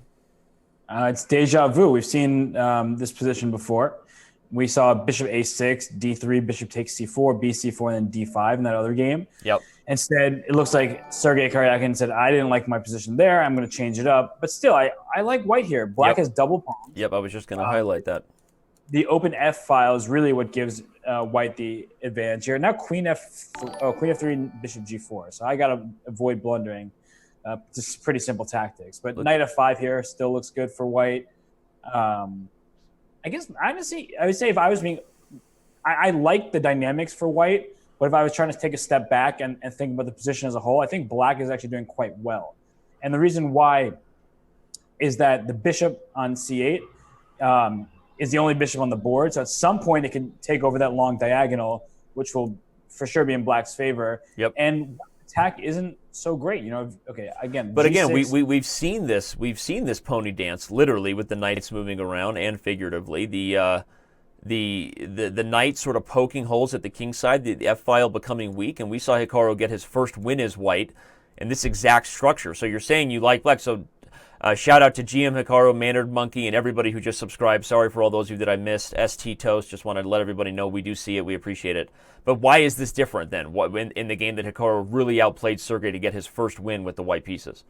Because Sergey very early on gave up his bishop for the knight, and it looks like he's going to do it again. I was going to say there are some strategical elements that do favor black in the fact that you have a light square bishop, and white has no bishop to counter it. That being said, the bishop on a6 now has absolutely no future, right? And that's kind of what we saw before. I was going to say, we saw that before, and we saw Sergey, because of that lack of future, just give up the bishop.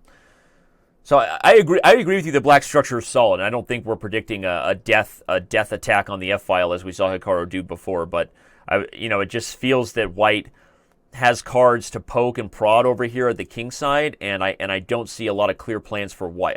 White has cards to poke and prod. I don't see clear plans for black. Yeah, and now especially with the knight coming to d5, it's going to be a bit frustrating. But at the same time, let's say I ignore it and go rook a to b8. Okay, you went knight e5. But I say if you went rook b8, knight d5, I go queen d8. I don't see a follow-up for white either. Black will eventually go c6, kick that knight away from d5. And so I think that right now, black is timely to defend the position. c6 was indeed to stop knight d5. Although now knight e4, poking at, I don't know, you want to just poke at things. Poke and prod. You know what I'm talking about.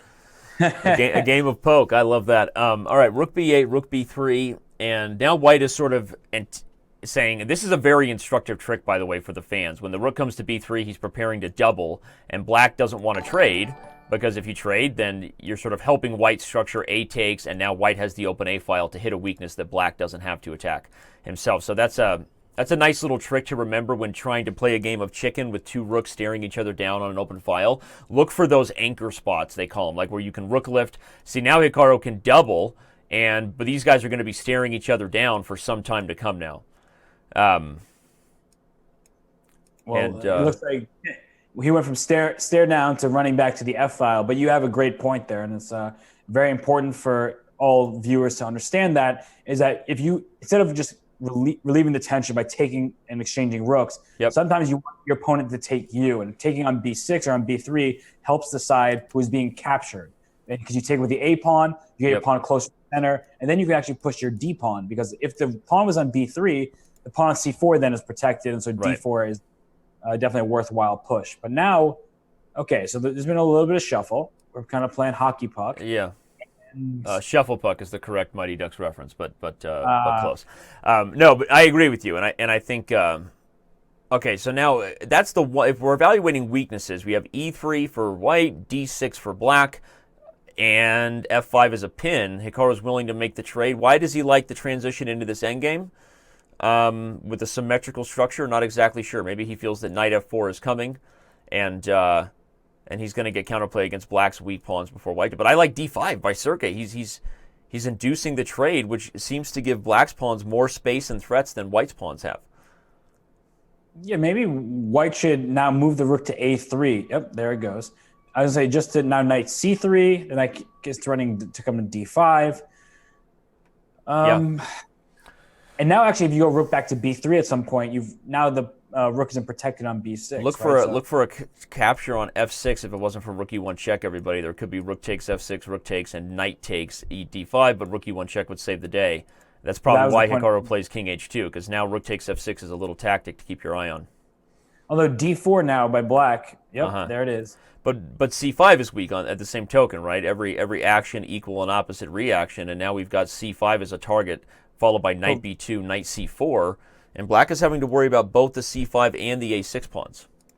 Right, but if you go rook b5 here, okay, I was going to go rook b5, but he chooses instead rook c6.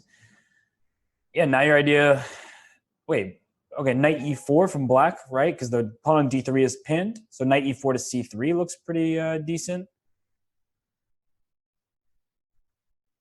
You don't want to go c4 from black too soon, because then a move like rook a4 will start hitting the d pawn. But what is going on here?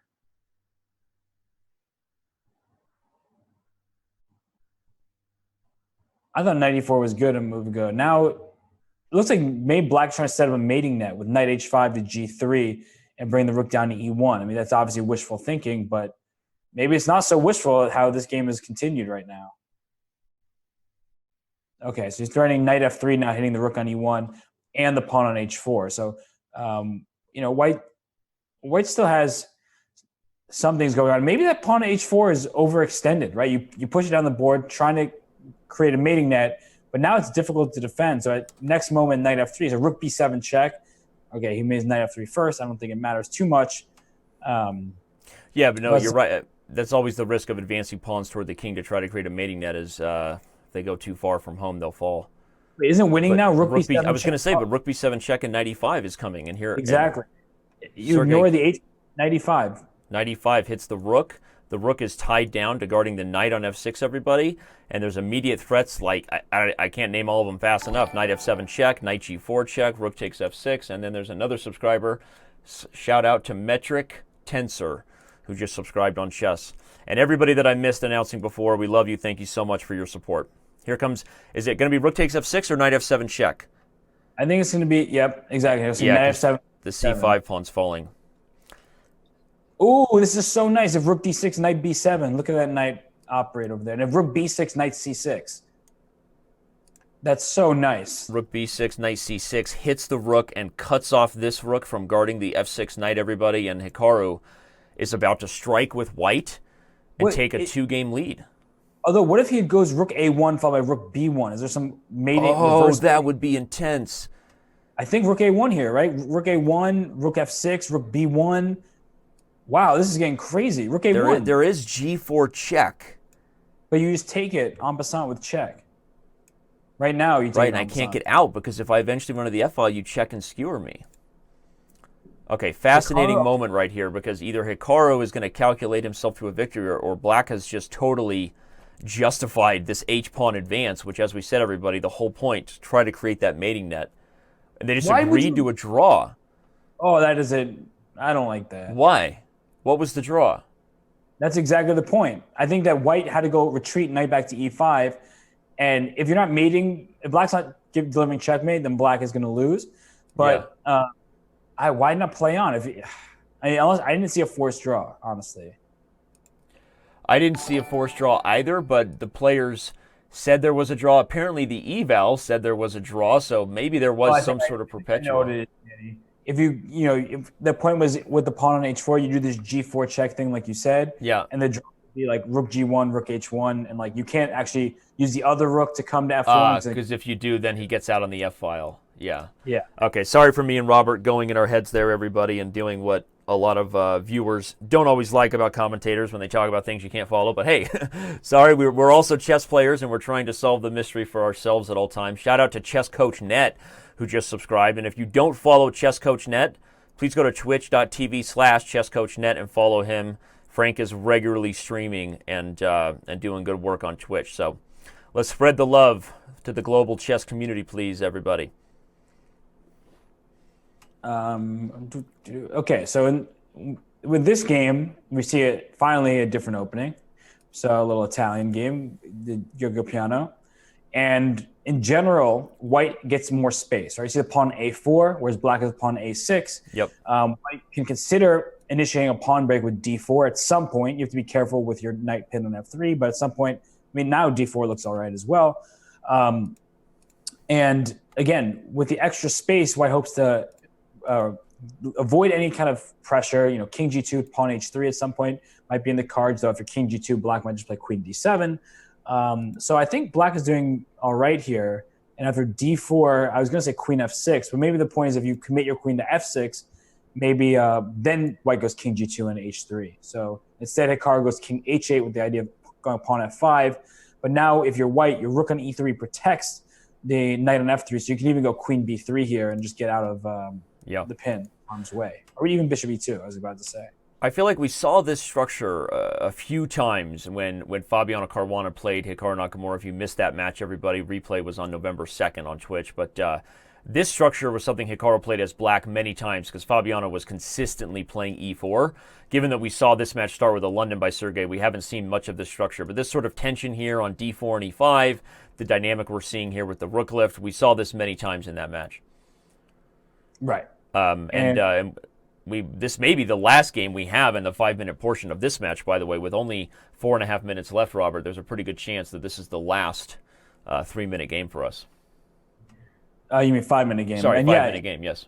Well, I will say his last classical type 5-minute game, because then we do get the 960 game, which will be very interesting. I'm always curious to see which of these players are fans and strong at the 960. I think we love Grishuk at 960. I think he's won like every game he's played. Yeah, I think his record in the SEC. But Hikaru and Magnus Carlsen, for those who don't follow chess news, have a match scheduled in Chess 960 in Norway sometime, I believe, in late February, early March. And Chess.com, we have our first ever Chess 960 championship, which guess who I'm hosting it with, Robert?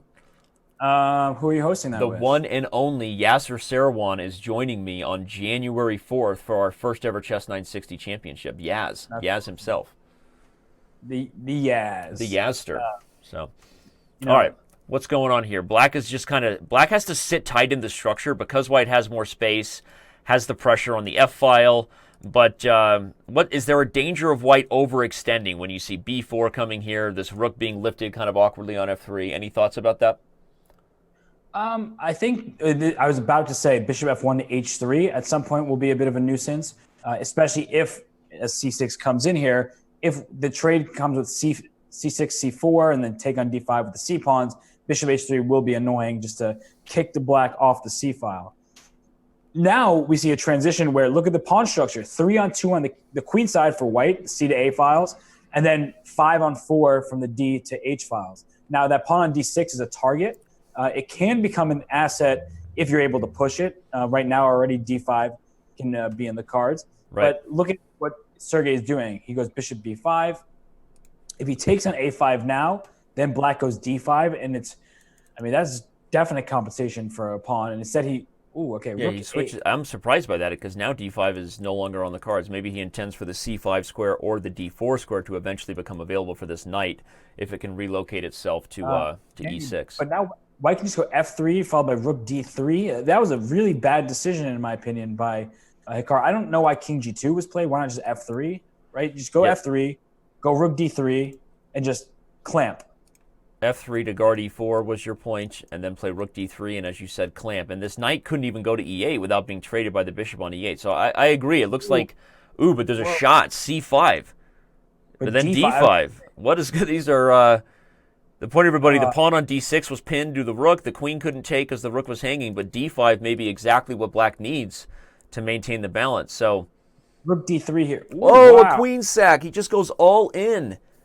I was going to say rook D3 there and just take over the D file. Instead, he sacks his queen, and he has Lasker compensation. That is a real minor piece and pawn for a queen. Right. And go ahead. No, I like it for white, honestly, because you have sufficient compensation purely materialistically, but as in terms of the position itself, okay, you have control over the E file. Black is a little bit cramped. Yes, this queen can maneuver wherever it wants to, but there are no clear targets. Another quick draw, and this is not the last 5-minute game. They squeeze in one more game right before the time expires, which is fascinating. And wow, right as we said wow about the queen trade, the chat, Diamond member, Smyslov fan, all the others, it was like a spamming of wow. People were fascinated by the queen sack, but apparently it was just a fancy way to reach an equal endgame. And shout out to everyone's commenting too fast in the Twitch chat who just said Geary. That was his only comment. Geary. But all right, so now we have the official last game of the 5-minute portion, and we see Hikaru once again going with B3, and Sergey opting for a very solid setup. White can take over the two bishops by going G4 and knight H4 here, but that often leaves the F4 square quite vulnerable because White really wants to play. All right, he played it. But I would say White likes to play E4 in those type of structures and gain space in the center. Now E4 will permanently, leave the F4 square weak. So Black can consider a move like knight D6. Okay, knight D6 played as I was saying it. Well, this is an unbalanced, a way to get a quickly unbalanced position. This is different than any of the B3 games we've seen so far, right? I mean, here you have the bishop pair and White being all in on some sort of attacking idea on the king side with F5 coming. Is he going to play F5? But the F5 would be met by E5, and then the nature of the game changes again. So no, White wants to maintain that tension. Exactly. And another idea that White potentially had was if Black did not go G5, White could have gone G5, followed up by H4, H5, and try to open up the H file. Now, you don't want to do that too quickly because strategically and structurally, that doesn't actually favor White for the most part. But it is an option to think about. Sergey chooses to go for trading and put the bishop on F6. He's trying to open up entryways into the dark squares here, everybody, long term. I was wondering if instead of taking F4, if something like queen to B6, hitting E3 and maintaining the tension wasn't a better idea for Black, but I digress. And Kitty Hiss Hiss just subscribed on Twitch. Thank you so much for all your support. I like Sergey's position here in this B3 game better than I have in the last two he got against Hikaru.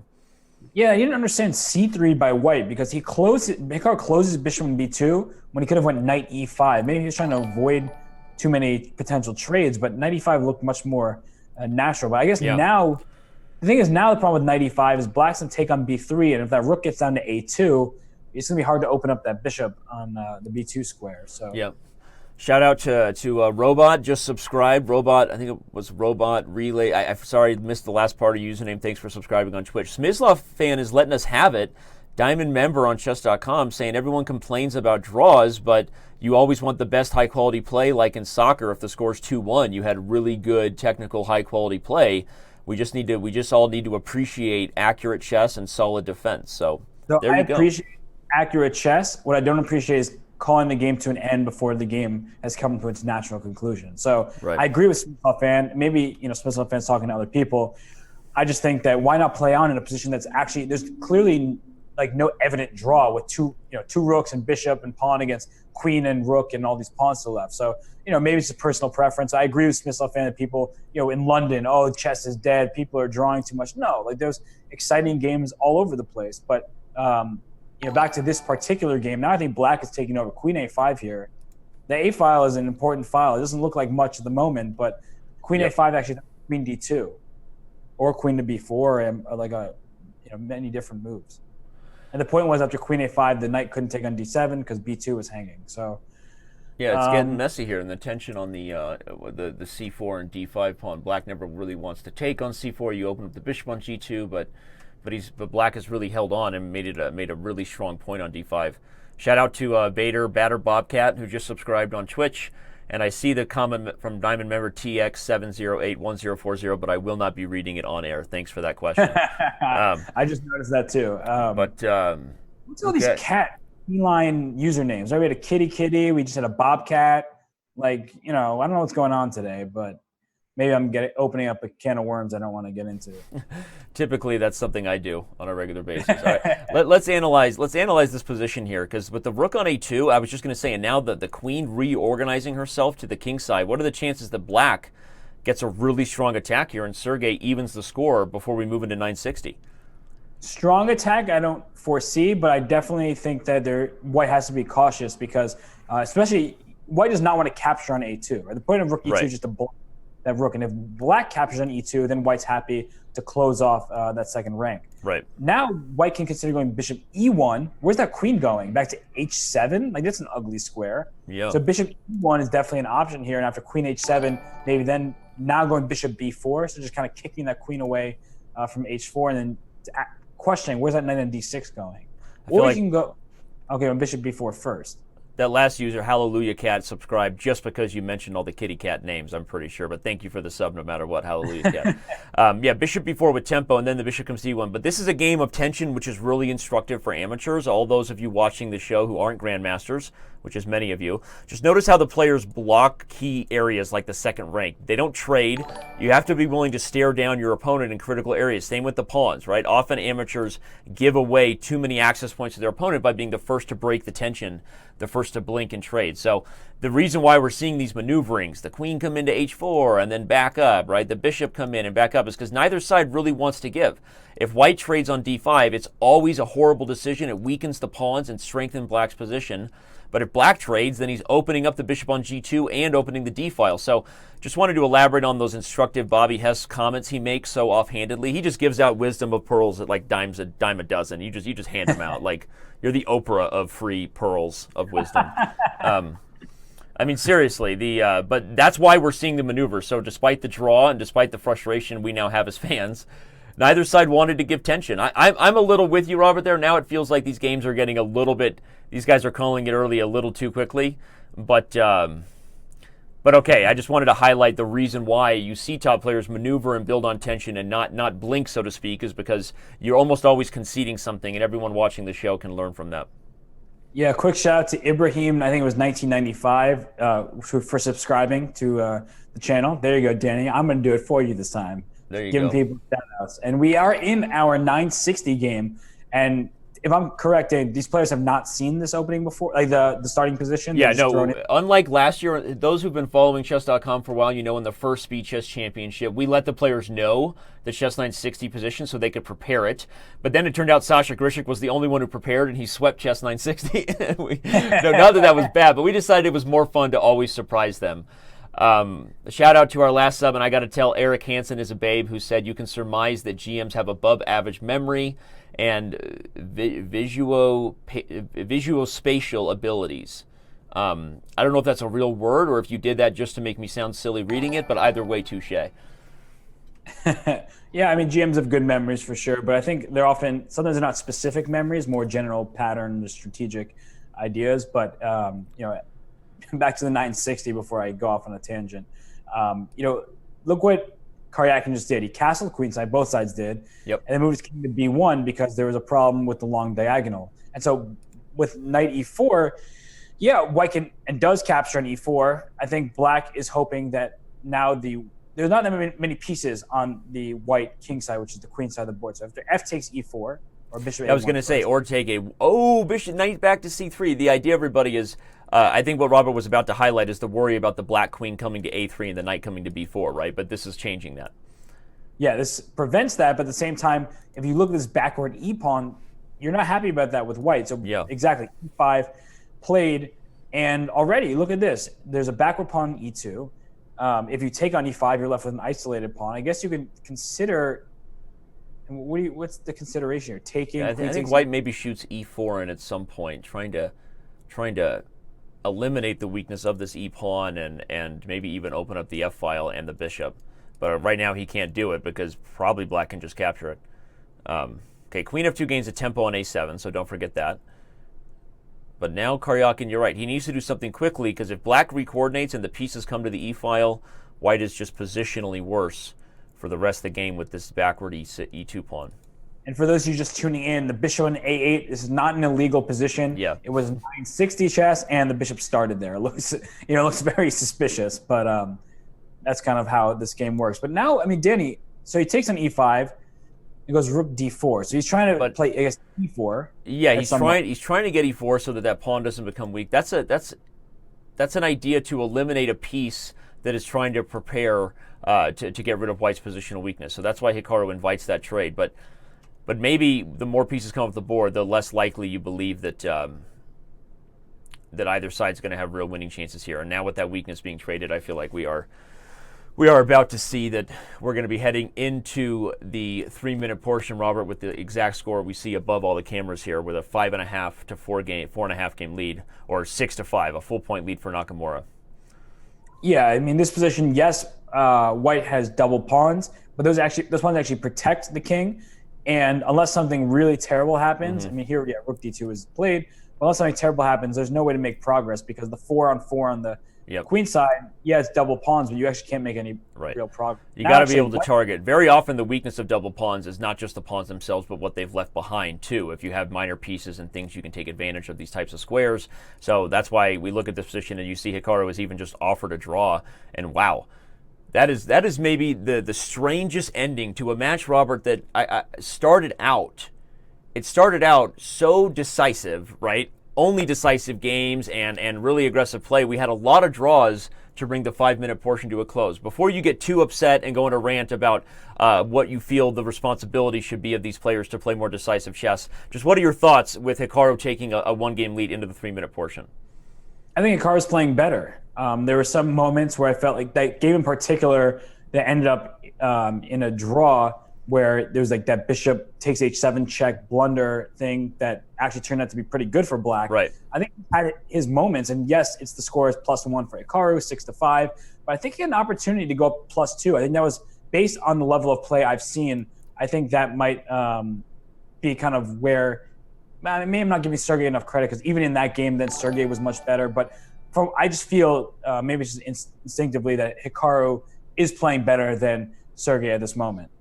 Shout out to the Chess Couch who just subscribed. Yet another awesome chess streamer. Everyone should go to twitch.tv/thechesscouch and subscribe. So let's talk about our stats. Everyone asks, well, we don't have the full details of our algorithm revealed and kind of the way we sort of come at these decisions, give them ratings. But our estimation heading into the match, Robert, was that Karyakin would be the 5-2 favorite and was that he would have a potential chance to get a lead in the 5-2. That would be where he should be better. We know Nakamura is a stud and bullet. So according to that, we look at where the match prediction currently is, and that's why you see the graph kind of the way we do, where we feel the match is sliding Nakamura's direction, because according to us, with both these players and the performance ratings they bring in, Karyakin failing to get a lead in the longer time controls is really shifting the percentage of this match being won by Nakamura back in his direction. We're going to take one quick break. It's about 45 seconds to get a word here from our sponsors. For those of you who don't know, Garry Kasparov's Masterclass course is officially live. Go to masterclass.com/chess. Check out Garry Kasparov's course. It's awesome. It provides, I've now seen it. It is exactly what they said, Robert, really for ambitious tournament players, but then some awesome, interesting stuff from his childhood, some positions that he's shown that were his favorites, and some great stuff. So let's check out one of the clips they gave us. This isn't the trailer you've all seen on YouTube. This is a newer clip right before the 3-minute portion starts. I'm here to share with you my knowledge of the game of chess. It's not just checks and attacks. You have to be creative. Check. And now we can look at few studies when exchanging pieces could lead to a decisive advantage for one side or to be a defensive mechanism to save the game that looks otherwise desperate. White has an extra piece, but our pawn is under attack and our knight is under attack. In the middle game, or in the opening, you definitely have to pay attention to this threat because knight is more valuable than a pawn. But we're in the endgame. So protecting the knight doesn't do us any good. If we protect the knight, and black takes the pawn, that's a theoretically drawn position. Rook and knight cannot win against a lone rook. But how can we benefit from keeping this pawn alive? The trick is that we play a quiet move, a3. It doesn't seem logical, black simply takes the knight with a check, but then king e2, and surprise, surprise, the rook that has so many moves cannot avoid the exchange. If rook goes back on h1 or g1, then rook d1, we exchange rooks, and our pawn is unstoppable. But instead of moving to the first rank, rook h1 or g1, black rook can go back to f4. And then we understand why our pawn moved not to a4, but to a3. Sometimes it's very important. You make just a small move, one square, but it has devastating effect because this pawn protects square b4. And after rook b3 check, king goes on c2 or a2, doesn't matter, then we'll go rook b4. And black rook is trapped. Technically it's not trapped because black can exchange a rook, either taking on b4, and after a b4 our pawn is unstoppable, or moving rook on g4, and then after exchange our pawn is again unstoppable. And that's one of the lessons of this endgame.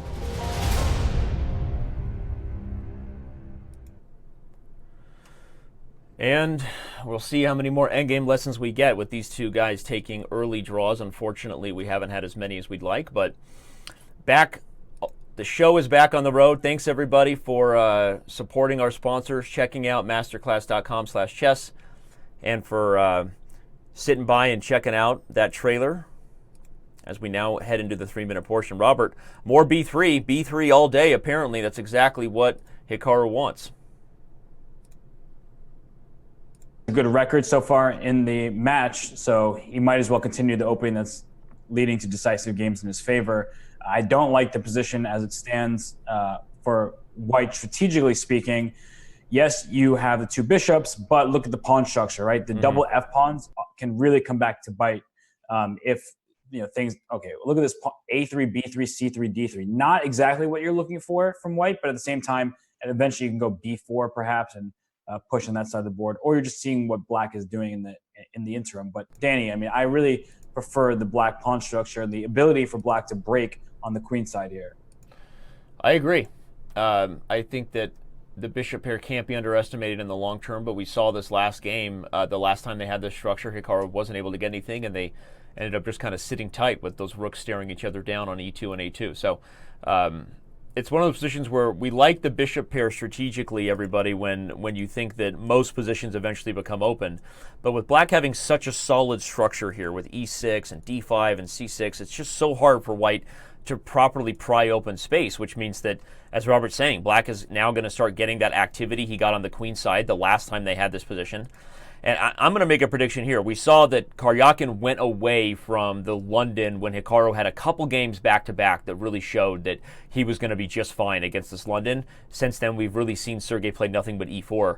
If Sergey holds this game again and is again in the driver's seat, I'm going to bet that Hikaru abandons b3 at least for a game or two and tries his hand at something else. Yeah, I mean, he's not getting a good position, and I think what you said is very, very important here. We love two bishops. We love bishops in open space. Look at the bishop on g2. It's staring down at pawns. There's a pawn pass, c6, d5, e6 that all protect the square on d5, and the bishop on g2 is not really getting anything open. And now look at this. I mean, the rook came to b4, a4 is hanging, c4 is hanging, f4 might be hanging shortly. The rook can just double on the b file or on the d file. I mean, why not? You can now play takes c4. So yeah, even with this being about a minute time advantage for Hikaru on the clock, and of course, everybody, you're now noticing we have switched to the faster time control. I still think this has been a win for Sergey out of the opening, and maybe Hikaru will consider switching up.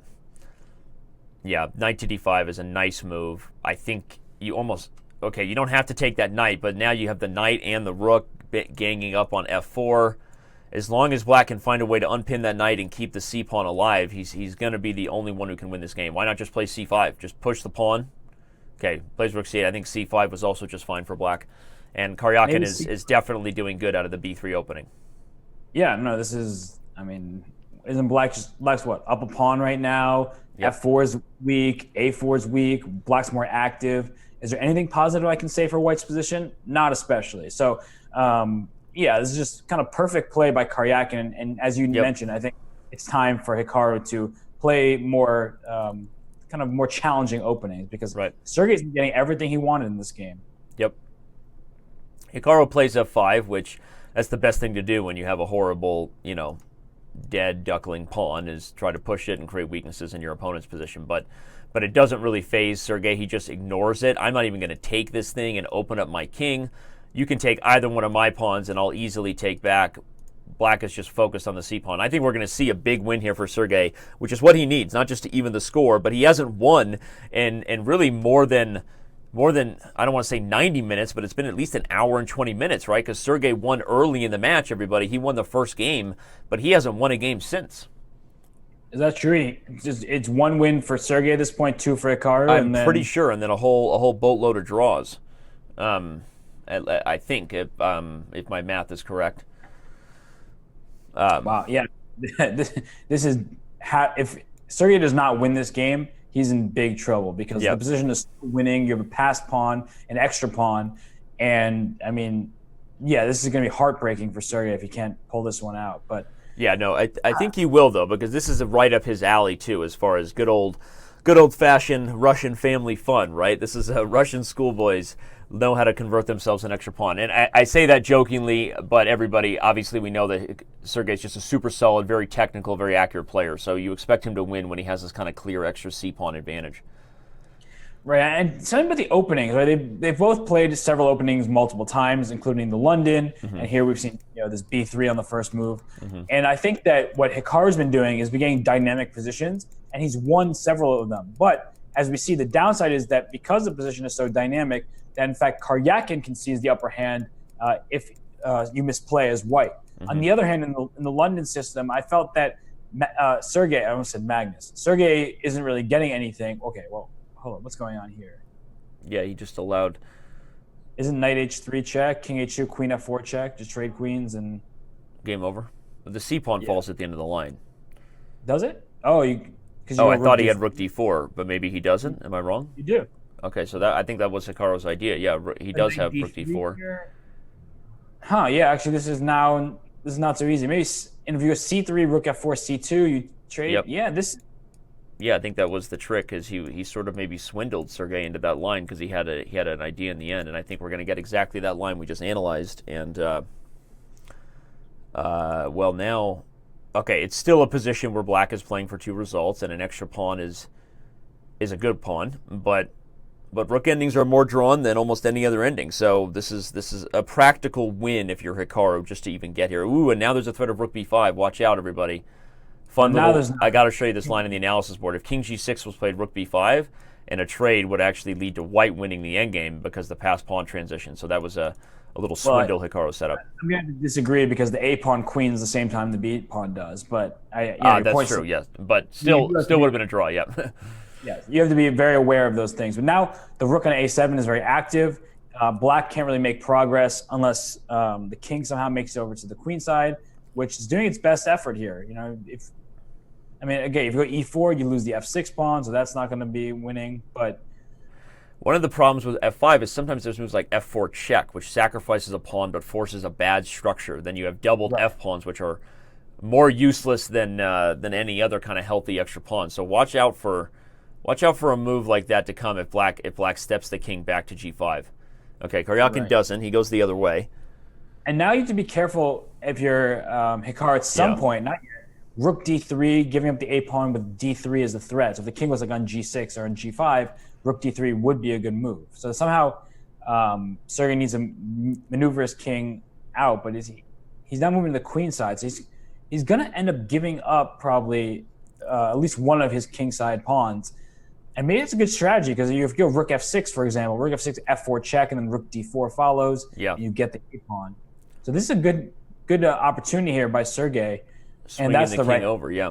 Rook e6 is the right place for it because Black can't afford to give up both kingside pawns just for the a pawn. You would have liked to go f4 check, rook d4, and take. And the problem then is here king g4, rook d4, rook takes e5, rook takes a4, rook f5, and Yep.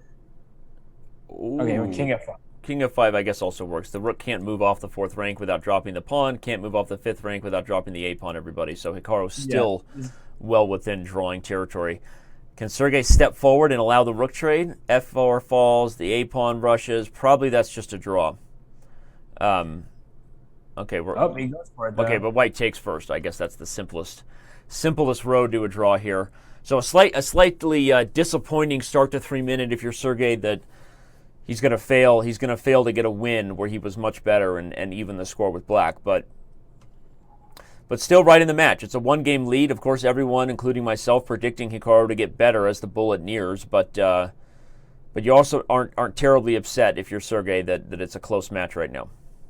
Yeah, those are the black pieces, right? So, generally speaking, favor with the white. You move first. You can dictate the course of the game. So Sergey is very much in it, but that was a position where, he wins that game like 98 times out of 100, right? Like that was so winning at a certain point. It's got to be disappointing, but you have to throw it out the window. Forget about it. Just play this game. And here we see it's very popular at the high GM level with this isolated pawn for black. So for those of you out there who really are afraid of isolated pawns, yeah, they kind of stink because you can't protect it with another pawn, and a pawn's best friend is another one. But at the same time, black gets a lot of dynamic play here. Knight d4, I've seen played. Here comes knight d4 exactly. And okay, the point was if you took on d4, then the bishop on f4 fell. And still, black is left with his isolated pawn, but white's pawns on the queen side are a bit overextended, and black is at some point threatening rook d8 followed by d4 is in the cards. So white is going to continue to prevent d4 from happening, and even if d4 does happen, white often can ignore it by playing e4, then f4, and just expanding on the king side. So yeah, this is again a kind of a small grinded out advantage for white. If you can get an ideal setup, moves like bishop e2, bishop f3, get a rook on the d file, ganging up against the d pawn, white should be able to press here for a long time. Yeah, Hikaru's got a lot of time though. Yeah, he's very familiar with these positions. I've seen them in his games before, but while he may have a lot of time, he's a little cramped. And he just went rook to d8. So he's saying, okay, I'm going to cede control over the c file and instead try to play d4. And again, Sergey stops. If you go d4 now, you actually just blunder a pawn because d4 allows e takes d4, and there's a discovery of bishop h7 check if you capture again on d4. So it's important always to keep in mind. But instead, now Hikaru moves his other rook to c8, which is very good timing because white's rooks were initially on c1 and b1. In order to compete for the d file, white had to go rook c1, d1, and now for rook a to c8, if you go rook c1, now you allow finally d4, right? I trade on c1 and then go d4. So a very nice play by Hikaru, precise. And now black is taking over. It's always what happens in these positions. You still are left with an isolated pawn, but once you start controlling that c file and put some pressure on the a3 pawn, black is the one, I think, who starts to take over this game. Right. Yeah, it's an instructive point, everything we've been highlighting about what centers around the d4 pawn break, right? Is black going to get d4 or access to the c file and control the board, or is white going to be able to put a stranglehold on that and eventually play moves like a4, rook d4, bishop f3, and kind of gang up on that d5 pawn? So it's an instructive dynamic imbalance whenever you have these isolated queen pawns and good experience for everybody to play when both sides really want two very different things in the position. Rook a4 is an interesting move. So why didn't he go for the more traditional like a4 and then try to play a move like rook d4 and kind of double on the d file like I was saying? Yeah, I guess he figured that black would sidestep it, move the other rook to the c file, and if the bishop went to f3, then black goes like rook a3 or rook c4, something like that, and just you take my d pawn, I take your a pawn, let's call it a draw. So instead, he went rook a4, and the rook is weirdly placed. That's not a space you normally see a rook, like kind of just in front of a pawn. It's, it does attack a7, but that a7 pawn is obviously well defended. And I don't know. I mean, I think that realistically, black is the only one who can get some pressure here now. Like if you rook b2, rook c7, other rook to c2. I guess if white trades on, okay, now they're not two rooks. So I was to say if black does trade on d5, the rook would come to f5 in time. But the risk now with the king coming up is if the king gets to e5, everybody, and sort of relieves the rook of his duties of having to guard this pawn, look for that rook to quickly grab the c file and try to get some counterplay. So, but if white tries to prevent that with ever trying to grab the c-file first, then black will immediately strike with d4, trade, and then the rook on d4 will be hitting the b4 pawn. So starting to see that black is going to get the king active, going to get d4, and probably be the one with winning chances against the weak b pawns. Although I guess now if d4 comes in, the bishop can sometimes sit on c6, which makes this rook kind of irritated about having to guard this a7 pawn. Yeah, I mean, black is definitely better here because the king is very nicely centralized. I would have started with king e5 instead of rushing with d4. But, okay, rook a7, rook takes b4, bishop e2. I think if you go bishop c6, maybe there's some bishop c4 stuff where I Can end he up just trade a7 here maybe? a7, b4, bishop e2, and then and kind of hold the endgame that way. It looks like that's kind of where he's headed. Yeah, and I guess bishop d5 check could be a bit annoying. You just have to be careful if you're white. Because bishop c6, as I was saying, runs into bishop c4, and the problem is rook b7, bishop takes b5. There is no rook takes b6 because bishop f1 check then picks up that rook on b6. So you have to be very careful here, and I think black is going up a clean pawn. So whether it's winning or not, you've seen, but it is a pawn. Yeah, a pawn is a pawn. Everybody, to show that line Robert was talking about, rook b7, bishop b5, rook b6. It's not the trade that works, but the discovery on f1 check, and then the gobbling of the rook. So with that tactic in mind, white is going down a pawn, but okay, you have a rook on the 7th rank. You're also ideally placed already. We always know you want your rooks behind pawns and rook endings. So white does have decent drawing chances here, and there we see active defense from the Minister of Defense. He's not just going to sit and let himself be ground down by the extra pawn. He's going to try to create some counterplay. Danny, I was going to say, instead of bishop takes b5, saying maybe you could win rook takes b5. And the idea being that bishop takes b5 there, then bishop d5 check, and you play a bishop ending rather than a rook ending. I think in the bishop ending, you have pretty good chances to win that. Yeah, I wonder if that was a really critical missed opportunity there from Hikaru, because if he doesn't go on to win the rook ending, then this nice little combination. The big reason, everybody, is because the bishop ending is the rooks are just so much better at defending when you're just down a single pawn with active play. But here the light square bishop is not the best defender. So I agree with you, Robert. That's a really nice, that's a clippable moment. Clip that for us, Twitch. That's a missed opportunity there by Hikaru potentially to win this game. Yeah, now he's, this is a well-known ending, right? These have been played many, many times. And the problem for black is the only way to really push the pawn is to eventually move your king towards the queen side. But really, right now, white can cut off the king. So you have to sacrifice the pawn at the very least to get the king over there. And then white, tends to have enough compensation in the form of 2-on-1, and you sacrifice the rook and make a draw. But right now, let's see. Yeah, we're going to have to start doing just a pure count, right? Yeah, I mean, but if f6 has to be played here, white could give check first, and then, or even play h5 or h takes g5, and there's just, you're not going to have, the f file being open sometimes creates those long-term opportunities for sort of a backdoor rook trick by black, but if white gets active counterplay quickly enough, there's just no way black's going to be able to convert with just this extra pawn. And here comes this king who's going to hide on the f file, I think. No, he won't have time now after b3. Right. If black had not played b3, white might have tried king e3, king e4, king f5. Although now we might be getting closer to that winning territory. I guess you just shuffle back and forth, so it should be. Yeah, I'm surprised by that. Oh, he wants to play f4. Okay, I was going to say rook to b6 seemed to make I was wondering if rook b6 trying to poke at the king side, but. Okay, you give check. Oh, what's happened here? Yeah, this king. What? Yeah, I think he's lost. Now he's definitely lost. Yeah, how did he misplay that there though? Was that? Yeah, he just he got his king stuck. Whoa, what is this? Yeah, I don't know what he was doing there. Now he's obviously lost. But I mean, he kind of got his king stuck, his king cut off, and then he thought that maybe if he got f4 in, he could make a draw. But the problem is you just allow the trade, the king goes in quickly, and you can't get to g5 quick enough. So that was definitely an instructive point, and that's something that Sergey will be regretting because he had a classic time control. He's holding that game. Absolutely. I mean, there's definitely the easier endgame to hold is the rook ending there compared to the bishop ending. So I don't think that changes your evaluation from earlier. But what was the instructive takeaway from that? Did White just create too many weaknesses there on the king side with h4 and f3 and f4? Should White have sat tight?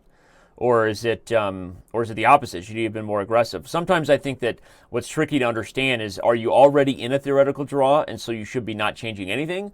Or do you need to do something to simplify the position before that black king eventually wanders over to the queen side? I think that's the difficult decision a lot of people have to make there.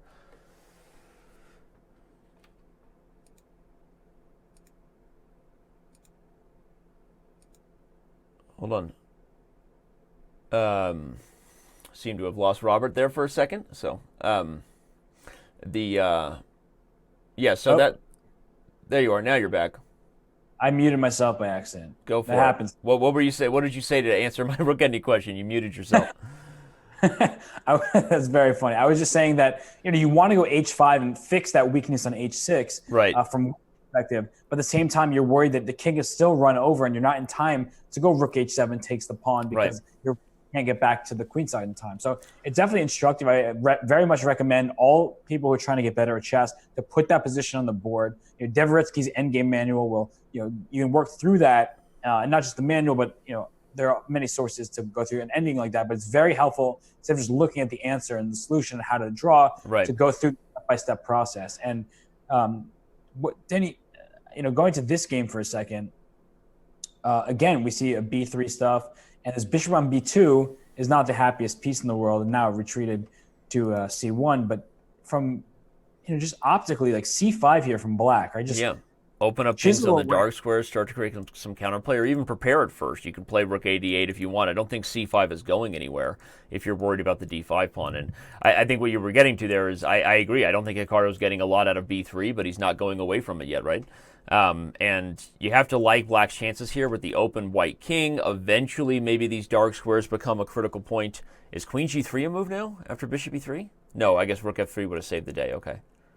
But Hikaru kind of scowling there. I don't think he likes his position either. And this move, knight c8, heading to d6 and e4, seems like a pretty clear and straightforward plan for black. I got to give Don X for me a shout out on the Twitch chat. He says, laugh my LMAO. Wow, I almost said it out loud. Set up a chess position on the board. You think any of us actually take chess seriously? We're just here for the banter. So I gotta. That's not true. I think there's a lot of chess fans in the chat, but yes, no. Telling somebody, hey, do some hard work at a chessboard. They're like, what, right? On that note, also a shout out to Twitch chat user Prime Gordon Manley, who said that we were all welcome. He called this draw a while back, but it didn't end up being a draw, right? Hikaru ended up winning there, so. He said it was easy to predict a draw because he has an IQ of 176, but I think he was proven wrong there. So, all right, the king side is opening up, and with it, I just have to love black's chances, and I have to come back to what we've been touting, that Hikaru is not getting anything with b3, and I'm surprised he hasn't switched up. Shout out to Andrew Hatfield. Thank you for the sub, buddy. Thank you for the sub. Yeah, Hikaru keeps doing this to himself. Like, there's no one to blame but himself, right? And we say this a lot. We got to take responsibility for our actions. But look at the position. He's down a pawn. Right. His bishop on d2 is still stuck, facing a nice little brick wall in the b7 to d5 chain. Black can just move easily. Queen h6 is a great move. Threatening queen e3 check. Threatening e3 to double with a tempo. Really ugly position from White's point of view. If I was playing a real game, slow game, a classical game, I would resign in this. I would just say, you know what, I'm dead lost here. Nothing's going on. Because rook g3, just knight e4, gaining even more space, rerouting that knight. This is ugly. Shout out to Donks4Me, who just subscribed on Twitch. And also Prime Cat Daddy Moon, another cat name, says, Hess is a top-notch commentator. It'd be nice to see him do some Sinkfield Cup coverage or other major events. Robert, there you go, getting some love in the Twitch chat, buddy. Not that we don't disagree. Obviously, we know you're a prime top-notch commentator. I just, appreciate the fans, right? Wait, okay, what is going on? Queen c1 check? Queen c1 check is resign times, followed by the rook falling, and Hikaru shakes his head. That's a clippable moment. Somebody clip me a good Hikaru shakes his head, number 2, blundering. Give me a good clip there with Hikaru blundering a rook. That's too bad for Hikaru, but hey, that was a huge win. Sergey's first win. We predicted he might get it, remember, a few games ago, but he didn't. Now Sergey gets his first win since the first game of the match right there. And look how quickly Sergey is moving now. He's just really is blitzing out this opening here. And we're in the London system. We've seen this before. Back to London. In a previous game, and here he goes again. And his point is just to prevent e5. And I think he's onto something here. Hikaru is a very dynamic player. That's not to say not very talented in positional chess. That's not all what I mean. But my point is he prefers dynamic chess. Right. So if he can get an attack going, and even if it's, the engine might say he's worse, he feels very confident that he's going to outcalculate his opponent. Right. And what Sergey keeps doing time and time again is he's bottling up the position. Look at this. Where can black gain activity? You want to go e5. You're left with an isolated pawn. So instead, Sergey is developing naturally. Again, rook e1. Eventually, he can go bishop f4. He's done this in a previous game. Yep. It was bishop f4, bishop takes Well, d3. not just a previous game, Robert. This is the only game he won, was on the white side of the London with the g3. I think it's easy for us to forget because we're seeing dozens of games, but this was the game that Sergey won, was in this exact structure as white. The game he won was when Hikaru went early f5. They had this... Okay, but it was the same approach from white in regards to the fianchetto in the London. Yes, you're right. Hikaru didn't play well on that line when he extended f5, but as far as white's approach, it's the same. Yes, and I think actually the game that Hikaru ended up drawing was in this position, but it might be the same exact position. Yeah. Right? Like he went eventually somehow it was an exchange sacrifice. I believe that was the game that ended up in a draw, but white was doing very, very well there. So I don't know, maybe I'm mixing up my games. The point being, this current position, it's very difficult for black to see counterplay. He might try for b5. Mm-hmm. Okay, what does b5 do? It opens up the a file for white. So but it also does create the minority attack idea, right? We always have to highlight that when you have this open file, black has the 2-on-3. Okay, white puts the clamps on the b4 idea. And by the way, that's crucial because we were just talking about the minority attack, everybody. But yeah, now I really like white again, Robert. I like b4. Because the A file and the bishop are meeting over here on the light squares. Well, there it is. He went A5. I was recommending taking on B5 first. Because if you took on B5 before going B4, the knight takes B5 doesn't do anything. There's no actual pressure on C. And then B4. That would sink this pawn as a weakness on the light squares there.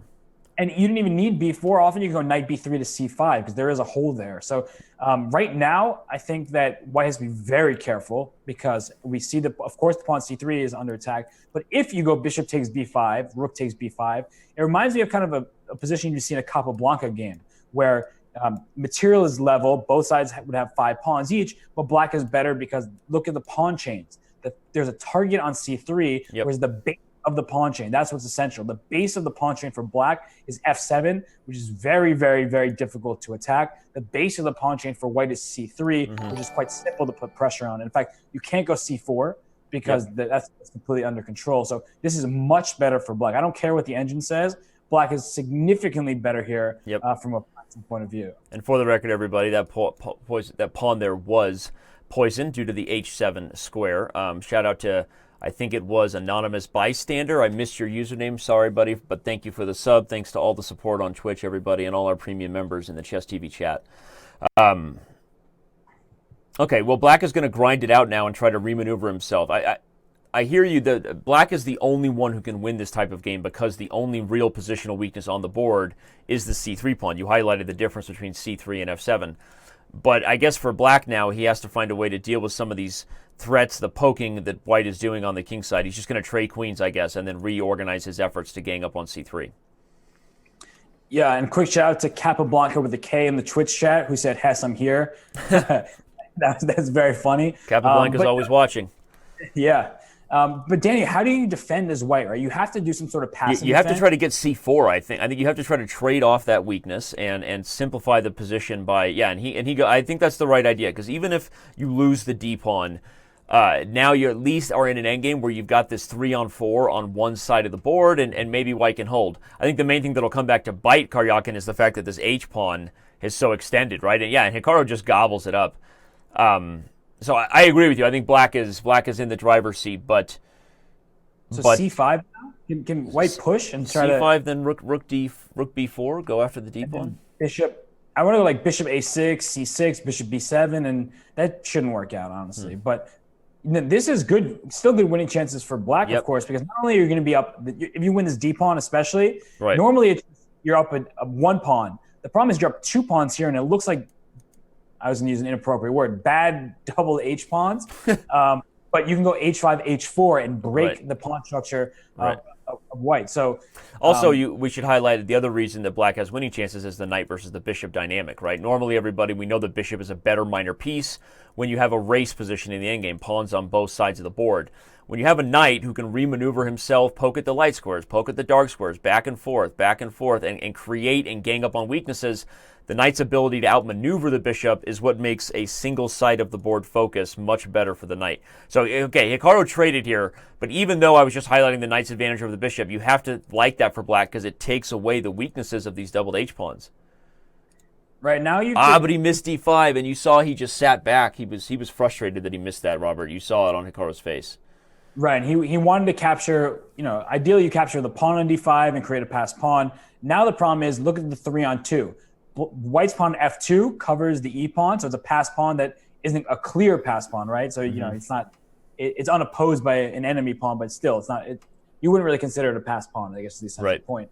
So it's much easier for white to defend the endgame than, let's say, you throw that E6 pawn on B5 and put the rook behind it. That's very difficult, as we saw in the previous game where Hikaru won with black, because you have to distract the king over to the queen side, and it's difficult for white to defend that position. Now it's easy because white's king is on the same side of its pawns, which means that the task of just shuffling your pieces and making sure you don't blunder is much more simple. Now, I don't want to oversimplify here. Black still has good chances because, it should be a draw. But you have this E-pawn dynamic, which is different than just if this pawn was on the G file, a simple 3-on-2. Your black does have the chances that we're seeing Hikaru go for.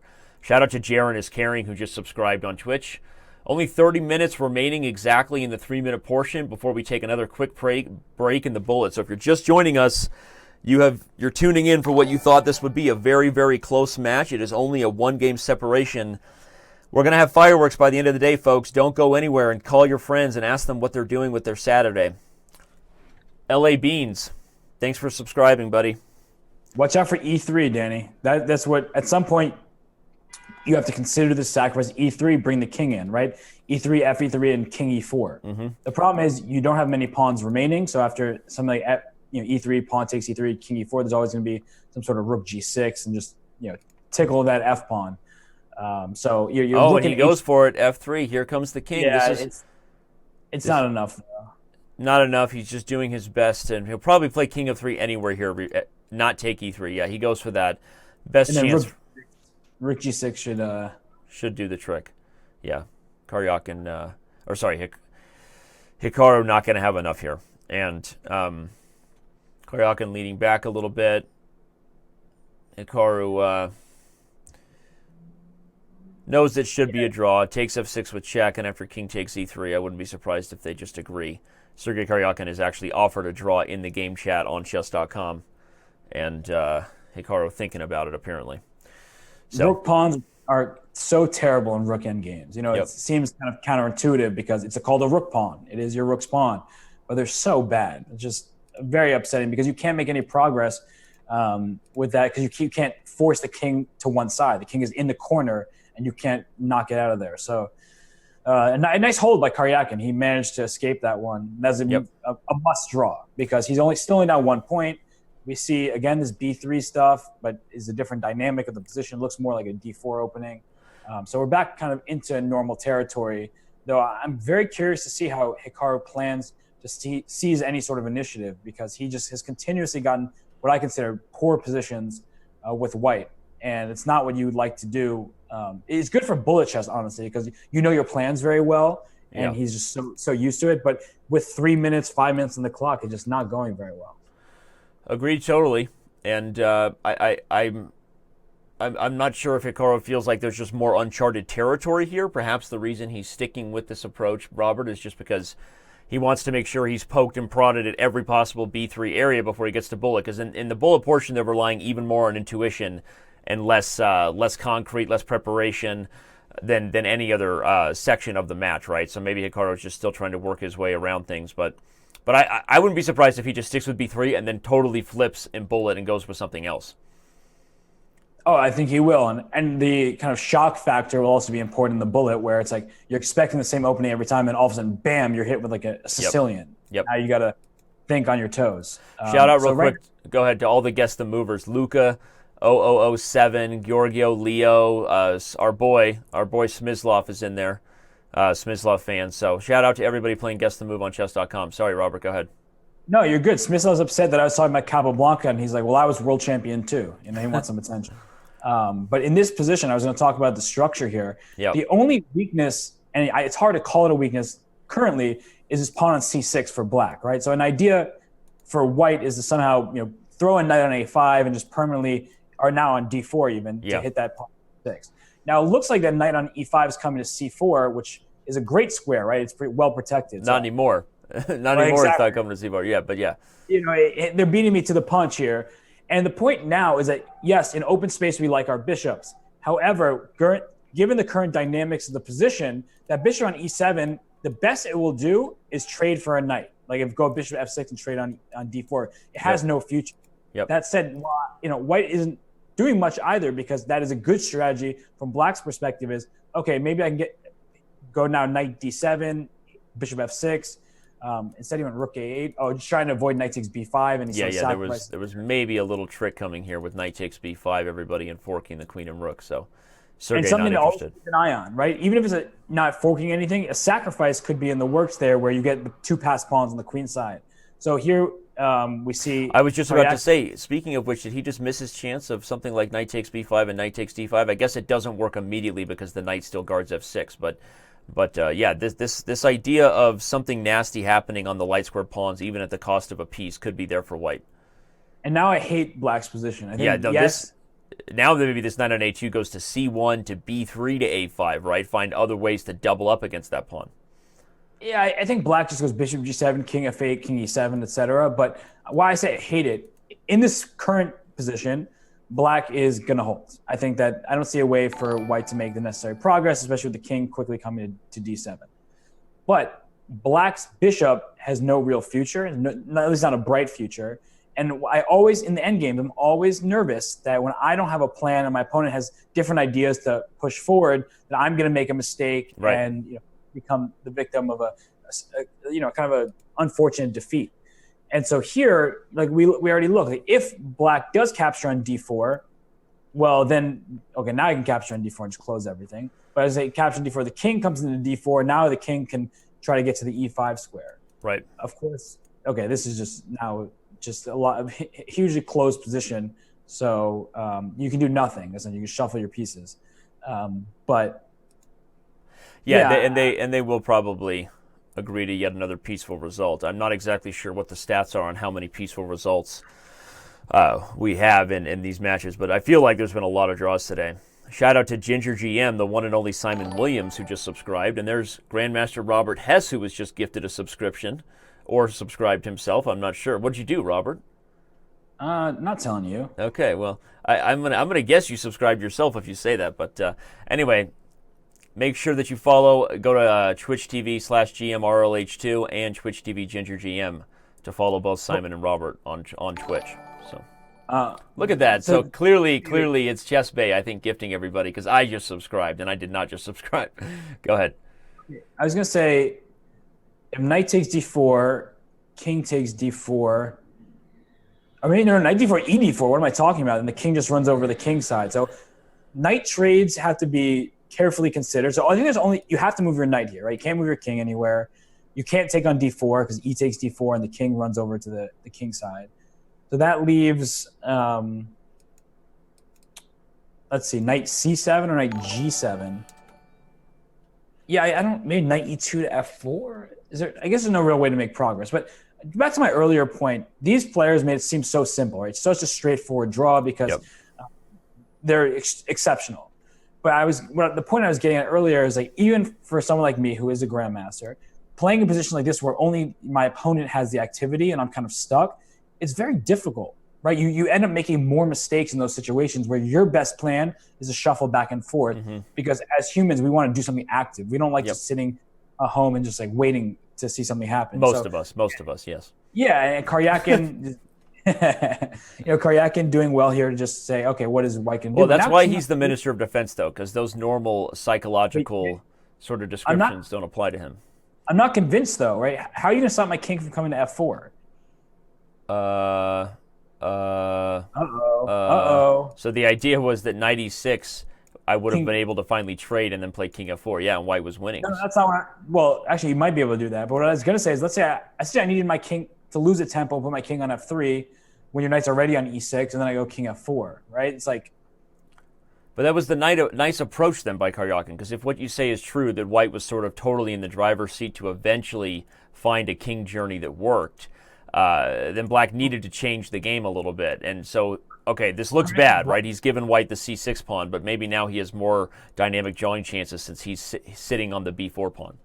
He blundered by allowing this knight to come to e5 without earlier going like bishop takes d4. Like, I think he could have just... Right, that was much earlier in the game, but yeah. And now he's suffering. And I mean, look at this. There's 2-on-1 on the right there. C5 pawn is purely passed. If you take on g5, king g5, go king d4. Okay, he didn't even take. He's just saying, okay, your king is stuck. Just going to sit tight, and here comes white on king to d4, or even king c3 to guard the b4 pawn and free up the c6 knight to go to somewhere like d4 and b5. Robert was doing a lot of teaching there, so didn't want to give a shout out. There were a number of people that subscribed. Thank you for that. And shout out to Kitty Kitty Hiss Hiss, who I think seems to be the mystery behind all of these subs and all of these all this love that we're getting on Twitch TV/chess. So thank you, Kitty Kitty Hiss Hiss, and all the support we're getting on the Twitch channel there. I'm shocked that Karyakin is just blundering away these positions. Because right now he's dead lost. Right, the f pawn is rolling. Here comes king d4, or king f3. That's even better. Traps the king on the h file so that he can never even get back, putting black in almost a zugzwang here. Yep, knight g6 check, f5, f6, f7, f8 is. Yep. Probably good enough to just do right away. Obviously, d3 can be met by king to e3 and the f pawn. Oh no, if king e3, then king g4, because f6 is met by knight d5 check. But no, even at the end of that line, if black takes f6, c7 wins. Yeah, Hikaru calculated it faster than I could highlight it. Classic Hikaru, calculating faster than we can highlight on the board. Wait a second. Now it's check. I was going to say checking after knight on c8, brilliant end to that game there. I was saying after take on f4 and c7 d2, you can't stop the promotion, but check comes first. So yeah. Woo. Hikaru did a little, he leaned back, gave it a little scratch, and peeked at the camera. So maybe that's a good clip if everyone can help us share some fun clips. That was a fun moment there. Hikaru converting and getting back to a 2-game lead in the match. He's doing it for the fans, clearly. Hikaru does it for the fans. He really does. I think him and Magnus are both very aware of how they present on camera. Although we all miss Anish Giri, who fell to Wesley So in the first round, but that was a fun one there. Yeah. Okay, what's going on here? We're back to Karyakin is white. No more London. That means we're back to e4. Or are we? No. We got a weird one there. I missed it. c4. We have an English for the first time in the day. And what is, again, we've seen a lot of double pawns. That's been a theme of the day. But these double pawns are good for white because they open up the b file, right? So you've gotten rid of your b pawn. And already, what is black doing here? Like, what's your move? Because d4 is going to be a big threat. For example, if white got another move, d4, you can't take on d4 because bishop h7 falls. So this looks really not good. Isn't bishop takes c6 a free pawn? Pawn is a pawn no matter where you live, Robert. But also, black can't even take on d4 because still bishop h7 check is... Yeah, well, Hikaru's shaking his head. I think he also knows that something went awry, jokes aside. But, yeah, d5 is also something you would consider. Okay, you don't go for material in a line like this, but you just have this sort of massive advantage with those pawns grabbing all the squares. Big space advantage for white there. So Sergey kind of taking his time here to choose his path to victory, or at least as far as the opening is concerned. Yeah, I think I would be hesitant to play d5 just as c5 then as a target, but I agree with you, right? Sometimes you don't want the material, you just want the position here. Right. He said, but Karyakin is a material world. He's a material girl in a material world. He wants the pawn. He's a material Princess Leia. He's a material Princess Leia in a material Speed Chess Championship, so he wants the pawn. Yeah, it's a clear pawn. And now black still has the same problems he did even when material was even. A rook at some point will come to the b file, and that's not going to be fun. Knight g6 here can just get rid of you protect the knight and attack the bishop on f8, and you hit the rook on. Oh, yeah, but he's just getting a big space advantage now. I mean, that's he's going to retreat the knight back to f3, and black needs bishop g4 to come in quickly to try to undermine the pawn, but he can't. Or I guess he can, but bishop g4 you can take e8, and then c7 is falling in some lines, so he takes on e1 first, but now white has time to play even rook d1. Can you allow the double pawns? Yeah, I mean queen e4, right? If you take on f3, I take with the g pawn. Yeah, that's what I thought rook d1 might have been even better as a way to do that, because if bishop f3 there was an intermezzo like queen e6 check, but okay. Yeah, you know, that's a fair point. Shout out to the last 2 subs, Penguin GM and Gordon Manley, just subscribed. Thank you for that. Okay. All right, this isn't so easy, Danny. Like, you want to go d5, of course, but this pawn c5 is hanging. Right. And if you ever go bishop e3, let's say, at some point black needs to go f5 and trying to, if black can get f5, f4 in a timely manner, then these f pawns here are also permanently issues. Yeah, no, I agree, and it's still one that white should be playing for 2 results here. But with a couple sets of doubled pawns, both f and c, you're not in the not in the easiest position to win when you're up a pawn. Right. At some point, you may look for white to play d5 anyway, even with the c5 pawn hanging, and go for some sort of aggressive counterplay as the position opens up. Right. And now the king on g2, is actually kind of safe because queen h3 would have loved to have been played, but the rook on e8 was hanging. I'm predicting at some point here d5 is going to come in. A line like d5, bishop c5, takes c6, queen c6, rook d8 check, bishop f8. Do I not have bishop d6 at the end of that line and some nasty? No, he doesn't go for it. He plays rook e2. I was just fantasizing about this idea of getting d5 and crushing. So queen e4 here, then there's f5, I guess. Wow. It was funny how both players knew that something had gone awry there. Immediately, black plays queen f7. Hikaru starts bobbing his head, and Sergey takes a deep breath of, uh-oh, I screwed this up. Yeah, because I think his idea was to go queen e4 and just play bishop, to keep the king stuck. But after f5, now the king can go to h7, not to mention queen g6 check, and you might have some difficulty with your own king for white. Yeah. So huge oversight. And now, if you trade queens, then black's just better. Yeah, black is the only one who can win now because these d pawns, the a pawn, these are much easier targets for black than anything white has. Yeah. Okay, so this is the right idea. Obviously, white is threatening bishop d6 here, everybody, and the bishop on f8 is the problem for black. So Hikaru's got to find some way to solve that. Bishop d6 is still a threat. Maybe just king h7 now. Probably that was the point of f5, was to get the queen off of e4. Well, rook takes rook takes d4, bishop d6 maybe. And I was going to try to take it and go queen g6 check and take on d6. And Oh, you how many sneaky pawns little do I guy. have? Yeah, I don't know if it's enough pawns, but it is sneaky above you. Oh, actually, after rook d4, bishop d6, queen g6 check, yeah, you go king to rook d1 check. Ah, he is going for that. You're right. Shout out to the host of Banku, Ban Kwao, who is the ghost of Ban Kwao, who just subscribed. The king h3 is the only move because if you go to the back rank, rook d1 check wins for black. You go up in material, and now I think it's a perpetual. Wow, what a hilarious repetition. Yeah, not the normal way you reach a draw. But Hikaru bobbing his head. He's happy with the draw at this point. Maintaining a 2-game lead, again, is kind of all he can ask for.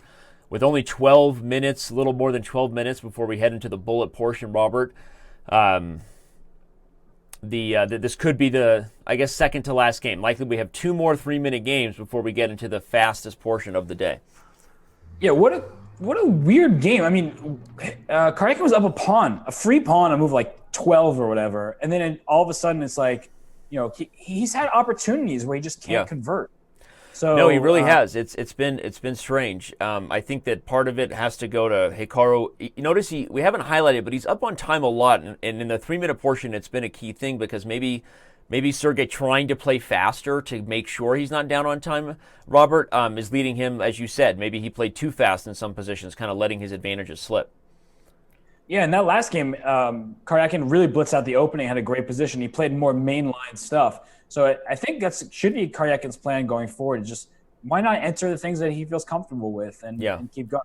playing the London every game, which, yeah, maybe he does feel comfortable in it, but it's not as edgy. Something's gone wrong here for his Sergey. Given the positions he's been getting out of the B3 lines, this is now a position where you really, really like White's plan, everybody. This is what we call a pan-off structure. If you split the board, White has 3 pawns versus Black's 2 pawns. And that basically gives Black White a 3-on-2 advantage, because unless Black can mobilize E5, which right now White has put the full clamps on that breakthrough, Black will never be able to realize the counterpart advantage, which is the 5-on-4 on the king side. So something went wrong here in the opening for Sergey. This is a pretty nice positional edge for White. White can just play H3 here. Yeah, Sergey Hikaru plays it before I can say it. And I don't even know if this is too much to say, but I would not be surprised if this is already winning for White. Yeah, no, seriously, and that is definitely how we think about this. Positionally, everybody, regardless of what the engines say, Grandmasters, I'm not one, but I play one on Chess TV sometimes, look at this position and just already feel like White is just crushing because of this positional advantage that we're highlighting, and look at Hikaru's play. So just imagine everybody split the board and look at the fact that White is basically just up a pawn over here. And Black is right now doing everything he can to mobilize some sort of dynamic transition. You got to try to change the structure, but Hikaru's not going to let it happen. G4, what a nice move, by the way, denying the knight the F5 square. I like that.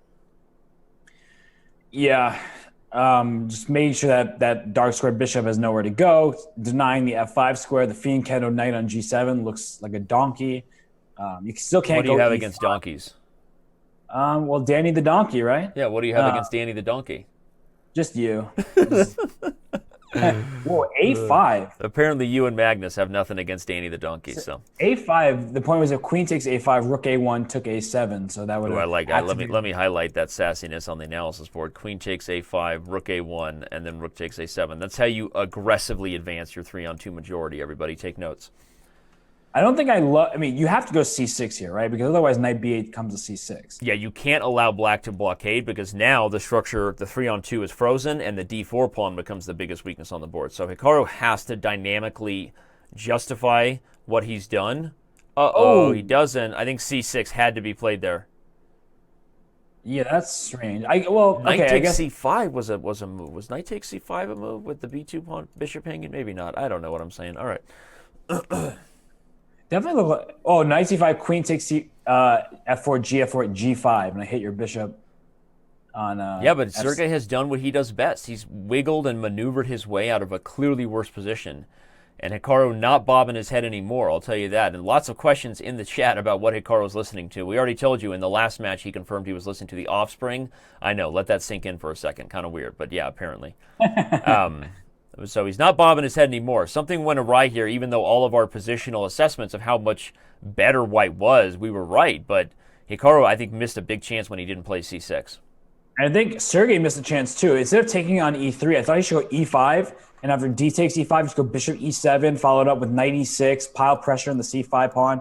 Again, quantity of pawns are not important in this endgame. I mean, they are obviously often, but at that particular moment, that extra E pawn wasn't going anywhere because the knight was coming to E6, and where you were hitting C5. So I think a missed opportunity there by Sergey to gain some really active counterplan, but perhaps even seize the advantage. But now the question is, can Hikaru actually do anything, right? Sergey's plan is very simple. King F7, maybe rook E8, bishop F8, don't move. Like that, it sounds ridiculous, but like that's kind of what he's trying to do is like just stabilize and then, say, what are you doing? And yeah, he's really done a good job maneuvering his way out of that position, and maybe he will eventually get E5. Still hasn't gotten that breakthrough we've been saying Black needs in this structure for a while, but again, White's pawns are frozen, so you feel much better about Black's chances. Are you saying that he should let it go? Make like Elsa. That's right. Yep.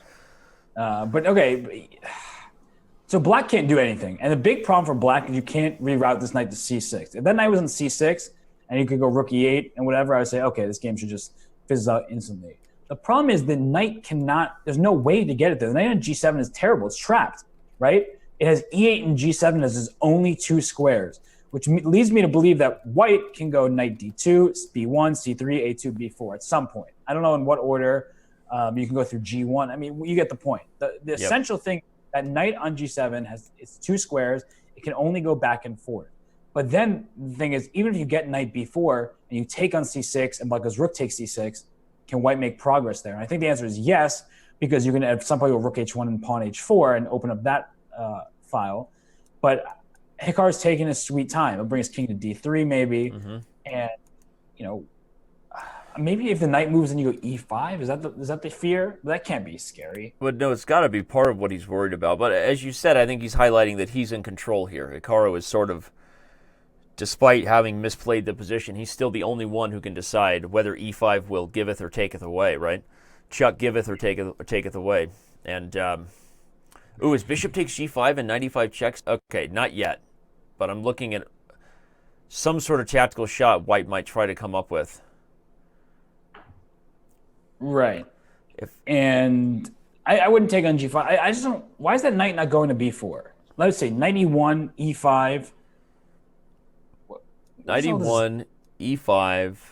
Well, one thing to highlight, it's possible that even if you get the knight to b4, you're not threatening to take on c6 because the rook can just take back and you have no ways to break through still. But so I was thinking about that, but then at some point after I do that, like I can just essentially have the same position up in exchange and then go like king g, move my king, go rook h1, pawn h4, right? Something like, okay, whoa. Even that's possible. There may not be enough, but yeah, I hear you. All right, so eventually black says, I'm not going to sit tight. Now, did Karyakin do that because he had 30 seconds on the clock and didn't want to continue to be grounded down, grained? You get it. Or is this the right thing for black to do? Shout out to our last sub. I think it was Steve is 2 or something. Thanks for subbing on Twitch. Thanks for all the support, everybody. I think black's fine here. Bishop takes b4, fg7, king g7, knight a5 is So d5 is falling. So bishop a. Oh, maybe you're right. Yeah, I don't know. This is harder for black to defend with no time on the clock, I think, than. Ooh, now rook d5 to d7 is yeah, not rook d5 and rook d7 is coming. That g7 pawn is either really dangerous or possibly poison. A rook d7 intermezzo, gobbled with the rook, and here white is in complete control. Although, how do you make progress? Don't ask me how to make progress. I'm not here to make progress. No, I agree that optically white is looking very good here, but at some point, I mean, what are you doing, right? A5, A4, A3, A2 is looks like a pretty legitimate threat. Yeah, the rook going behind the A pawn is certainly a problem. What a move. King H7 freezes white out. That is so brilliant, everybody. And threatens rook A8 followed by rook takes G7. If Sergey wins this game with black down on time, this would be a huge victory to bring things close before they head into bullet. Wow, what an idea. I think that white should have just promoted there, given up and just taken over the 7th rank and gone rook e5 to e7 and just made a draw. Yeah, I agree. But now, okay, there's no way that black is winning here or anything, but that was just fascinating, honestly. Yep. Shout out to Jess_am. Thank you for subbing on Twitch. Okay, rook g6, or no, you go king g1, I guess, but... Okay, Hikaru's trying to win on time. Essential. That's not a novelty idea for Hikaru to try to win on time. So the difference about these SCCs is the increment leads to a little bit less flagging somebody because you're faster with the mouse, a little more having to play accurate moves. But this is probably just going to be a draw here with neither side really pushing because they'll mate their own king. Okay, maybe I'm wrong. But maybe I'm wrong. I wouldn't be All right, surprised we'll if see. Hikaru wins this one. Okay, this should definitely be a draw. It should just be a draw, though, because there's no way that white can do anything but check here without black's rooks flipping behind the pawns. And if you leave with your rook down with anything but check, then black just perpetual checks you from now until kingdom comes. So this should be a draw, everybody, barring some awesome train wreck under time pressure. So let's all be on the edge of our seat.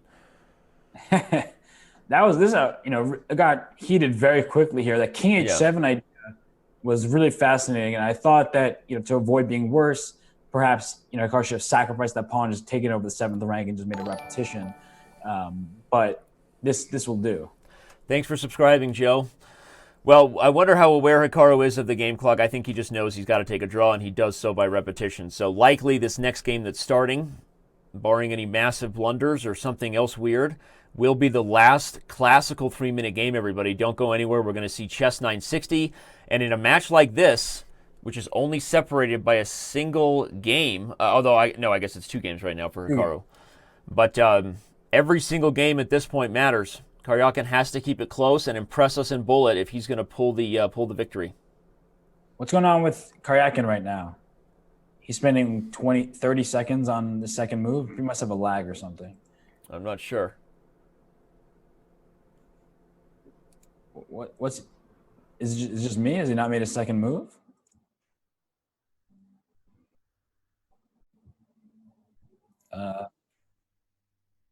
Well, he might just have a lag, honestly. Yeah, because now he's moving, so that's weird. All right, well, we've seen this one before, and last time Sergey had a pretty much, close to winning position, a move, whatever it was, 12. And this idea of bishop d3 to e2 is very interesting. The idea is just to get this knight off the board and use this bishop on f3, which is on the long diagonal. And the black bishop on c8 is clearly worse than its counterpart. So all things considered, I mean, these openings look great for white. Yep. But he hasn't been able to convert as well as he'd like to. Last game, as you said, he was up a clear pawn, but a peaceful result nonetheless. So I don't like this decision by Karyakin. Instead of g3, why not go bishop a3 first and then g3 and keep the pieces on the board? Yeah, I mean, the thing is, your bishop is better on this diagonal than black's is going to be just sitting on h6. I don't know. It's okay. White is still doing very well here. Look at this backward b pawn, right? c5. Yeah. This is one of those positions, Danny, you see in a classical game, and you're just like, oh, you just know that black is going to get ground down. No, you're opening some book. Like, this is like Karpov-Ribley, 1970-something, right? And you just know that white's just going to grind black down. And how many times was Ribley grinded by Karpov? I mean, the PG kind. I have no idea. But it got ugly there for a while. All right, well, that's the end of our 3-2 portion, regardless of whether a grind takes place here or not. Hikaru will likely be taking a 2-game lead because I don't know that white can lose this, especially with c6 falling here. So, although look at that, if c6 falls, bishop a6, and then the f1 rook is overwhelmed due to the f2 pawn defense. Everybody, but you have c4 there, right? So you can block up. Yeah. So white again. Hikaru should not lose this. Well, no, Hikaru's black. Oh, I'm sorry. I'm confusing my colors. My fault.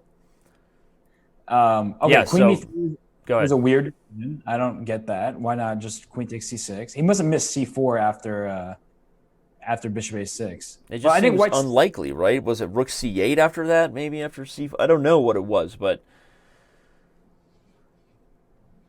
we can try to analyze it. Right? Okay, queen f5. So rook b1, right, to go to b8. Rook b1 to b8, one of my favorite maneuvers. White is. Oh, White's doing amazing. Okay, I think rook same d8, idea. Maybe even better. And that, in fact, you got to go back to f6, I think, with the queen. Well, no, but now I can take on c5. You go rook d8. I take on d8. Take queen f8. You have queen f8 at the end. Oh, but then rook d1. No, that does not look good. That looks not favorable. So that queen c5 might backfire as well. Oh, but then you have rook a8 at the end there. Maybe. Nah, that looks highly suspicious. Bishop takes c6. It seems like white is a blunder away from winning this game. Black is really coming under fire here. Ooh, e5 was a creative way to deal with the bishop problem, unleashing the queen to defend it, everybody. So bishop e4 here, right? Bishop e4. Oh, no. What was on bishop e4? Bishop e4. I think he missed that. If it takes, everybody, Robert's idea is you trade f8, take c8 with check, and then the rook hangs in the end.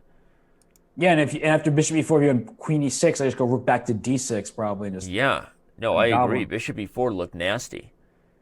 But this still looks amazing, right? You're up a pawn. It's a passed c pawn. Yeah, he's going to bring the rook to b1 and try to come into b7. The c pawn should be enough to push. This is a position where white has winning chances even if you're not up a pawn. But now that you are, that doubled c pawn, the fact that they're both passed really helps. Black has to come up with a quick decision of where are my best drawing chances here. Do I play king f6 and bishop e6? Do I try to just play bishop c6, but I can't really hold the blockade because rook b1, rook b6 is coming. Okay, rook a5, but that allows c6, so let's see what he calculated. Interesting. That's a nice idea, Robert. He's going to put this rook on c5. Sort of, wedged himself in between the two passed c pawns. Nice idea, right? So if I go bishop e6, pawn Yeah. e6, rook d1, Yep. rook d5, rook d7 check, and then put my pawn on c7. Right. So I might even, I I'll can give up take my c4 though. I'm happy to give that one up. I'm just wondering if that's enough. I If just don't there's think it is because the black king is so close. So you have e4, king e5, king d6, and it's just not in time. But the thing is, if you run your king over, right, then your g6 pawn will be weak as well. Yeah, So, yeah. No, I mean, eventually White could try to win with that decoy idea Robert has everybody, which is, okay, give up everything here as long as the rooks are traded, and then White wins the king and pawn ending. Okay, I guess he's saying if you take on c6, I go rook h4, but why would you give up? Oh, I guess if c7, you go h5, and then you just leave. And then black could, I mean, okay, like black could never win, but that would have been a weird turnaround where suddenly White is not happy. But you have to give Hikaru credit here. I mean, I feel like he's again maneuvered himself out of that terrible position, and I don't see black losing this endgame. So king f3. I mean, the thing is, not in this endgame, giving up the f2 pawn is not advisable, but it might not also be the end of the world. And here, you got a g4 check. Okay, h4, good start. Yeah, this is. I feel like White has very, very good winning chances here because even if I have to use my pawn as a decoy, like pushing the h pawn, and I start gobbling up the e pawns, my king can. I like that move, g5.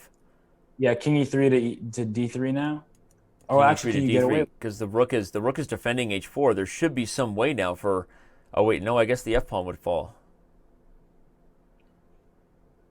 Yeah, you want to go king d6. At some point, you want to go h5, but I don't think it's timed right now. Right, h5, sacrifice for the g pawn to become everything the body needs. Go get a queen.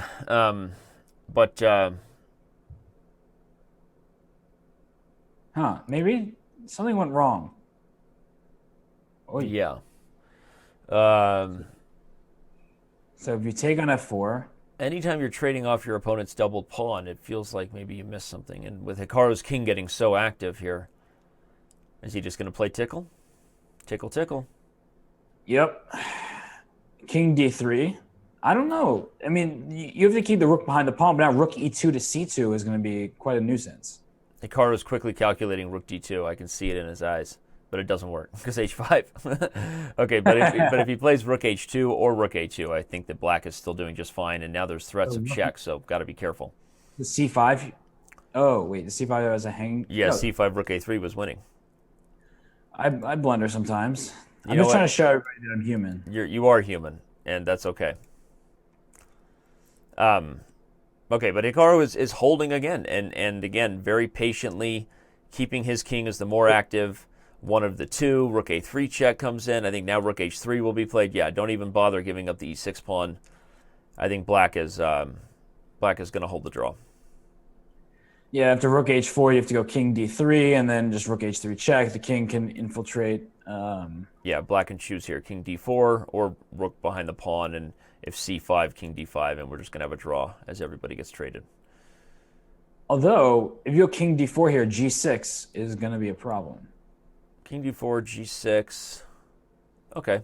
I could probably... Oh, wait, what's happening here? The two pawns are getting going. Yeah, Hikaru is also sitting up in his chair. What? He's definitely doing a head shake. It must happen. Something weird happened here. I think he's losing. I think he's lost. What I was going to say was... Is e5 possible and then king... Oh, no, because c6... King e6... It was too late, yeah. You know what this is? Robert, this is a puzzle book. Can somebody clip this moment? I want to make a video. Look at it. This is the king is actually cut outside the box because of the pawn on e6. And all of those positions, the white pawn was advancing and the king was sort of cut off by his own pawn, couldn't get back to stop it. Yeah, and here now g7 or rook e8 or something, all these moves are winning. Yeah, because white can transition into a Lucina. Yep. Easy rook ending win. Where's my Twitch friend Capablanca? Yeah, where'd he go? Smyslov fan is going nuts. He's about to come out of his chair here in the Chess TV chat. Smyslov fan is loving himself a good endgame. But okay, no, this was really a huge game. Okay, I guess he's Karyakin winning this game, cutting it to a single game lead with a chance to tie. No, but Danny, he's winning what? still. Did he just blunder away the win? Did he blow it? OMG! Yeah, Karyakin winning this game. as you were Oh, talking, and he's leaning back and frustrated. What happened there? Karyakin doesn't know. Nobody knows what happened there. What if you're Hikaru Nakamura, you're just thrilled about the fact that you maintain your 2-game lead and move into chess 960. Wowzers. that was not good. Yeah, all of a sudden you were chatting and I was looking. I was like, wait a second, I don't think this is winning anymore because the pawn got to e3, which never should have happened. He should have went e7 earlier and then g7 and rook to e8 and just Lucina. But yeah, no, g7 rook e8 was the Lucina we were talking about, and he didn't transition into it. All right, so now we have a 960 where weirdly there are lots of bishops in the b file, and lots of bishops on the b file. Yeah, this is a fun one. White can move the bishop, everybody, and then try to castle long, drop the king on a1. Quickly getting the d file. That would be what I would be tempted to do. Even bishop f5, I would consider. Alternatively, you can go queen h8 or queen h1 and castle kingside. Right. Which is hilarious. Trapping your queen on h1 to castle might not be advised. Okay, knight f4 is interesting. Probably forces f3. Yep, he plays it, and not bad for white though. White can get e4. Still try to maneuver and get some coordination where that d file. I feel like the reason I'm highlighting that, everybody, is now that the structure has changed, where white has the c pawn, black has the d pawn, the open files sort of create a situation where castling long is just immediately dangerous for black if white can pull it off. Yeah. And where's this knight going from f4? e6? But do you really want to allow... Apparently he does. I was also thinking that instead of taking on e6, you just gone e4 right away and just taking more space. Because now white has an idea of bishop d4, a4, a5, like very thematic. You see in hedgehog type positions, right? And it's a worse version than a hedgehog because you still can castle kingside. I was about to say. Yeah, I was going to say you could, black and white can both still castle to either side. Everybody. Okay. Hikaru plays for e5. What's he calculated here? He's got a look number. Is that number 5? He's got Hikaru look number 5 there. The kind of puppy dog eyebrows there. That means he really is confident. He should be confident. He has so much space. He's got uncompromised pawn structure, a ton of space. G4 will kick that knight back to G7 again. Yeah, he castles kingside. Interesting. Okay. Well. Ooh, G5.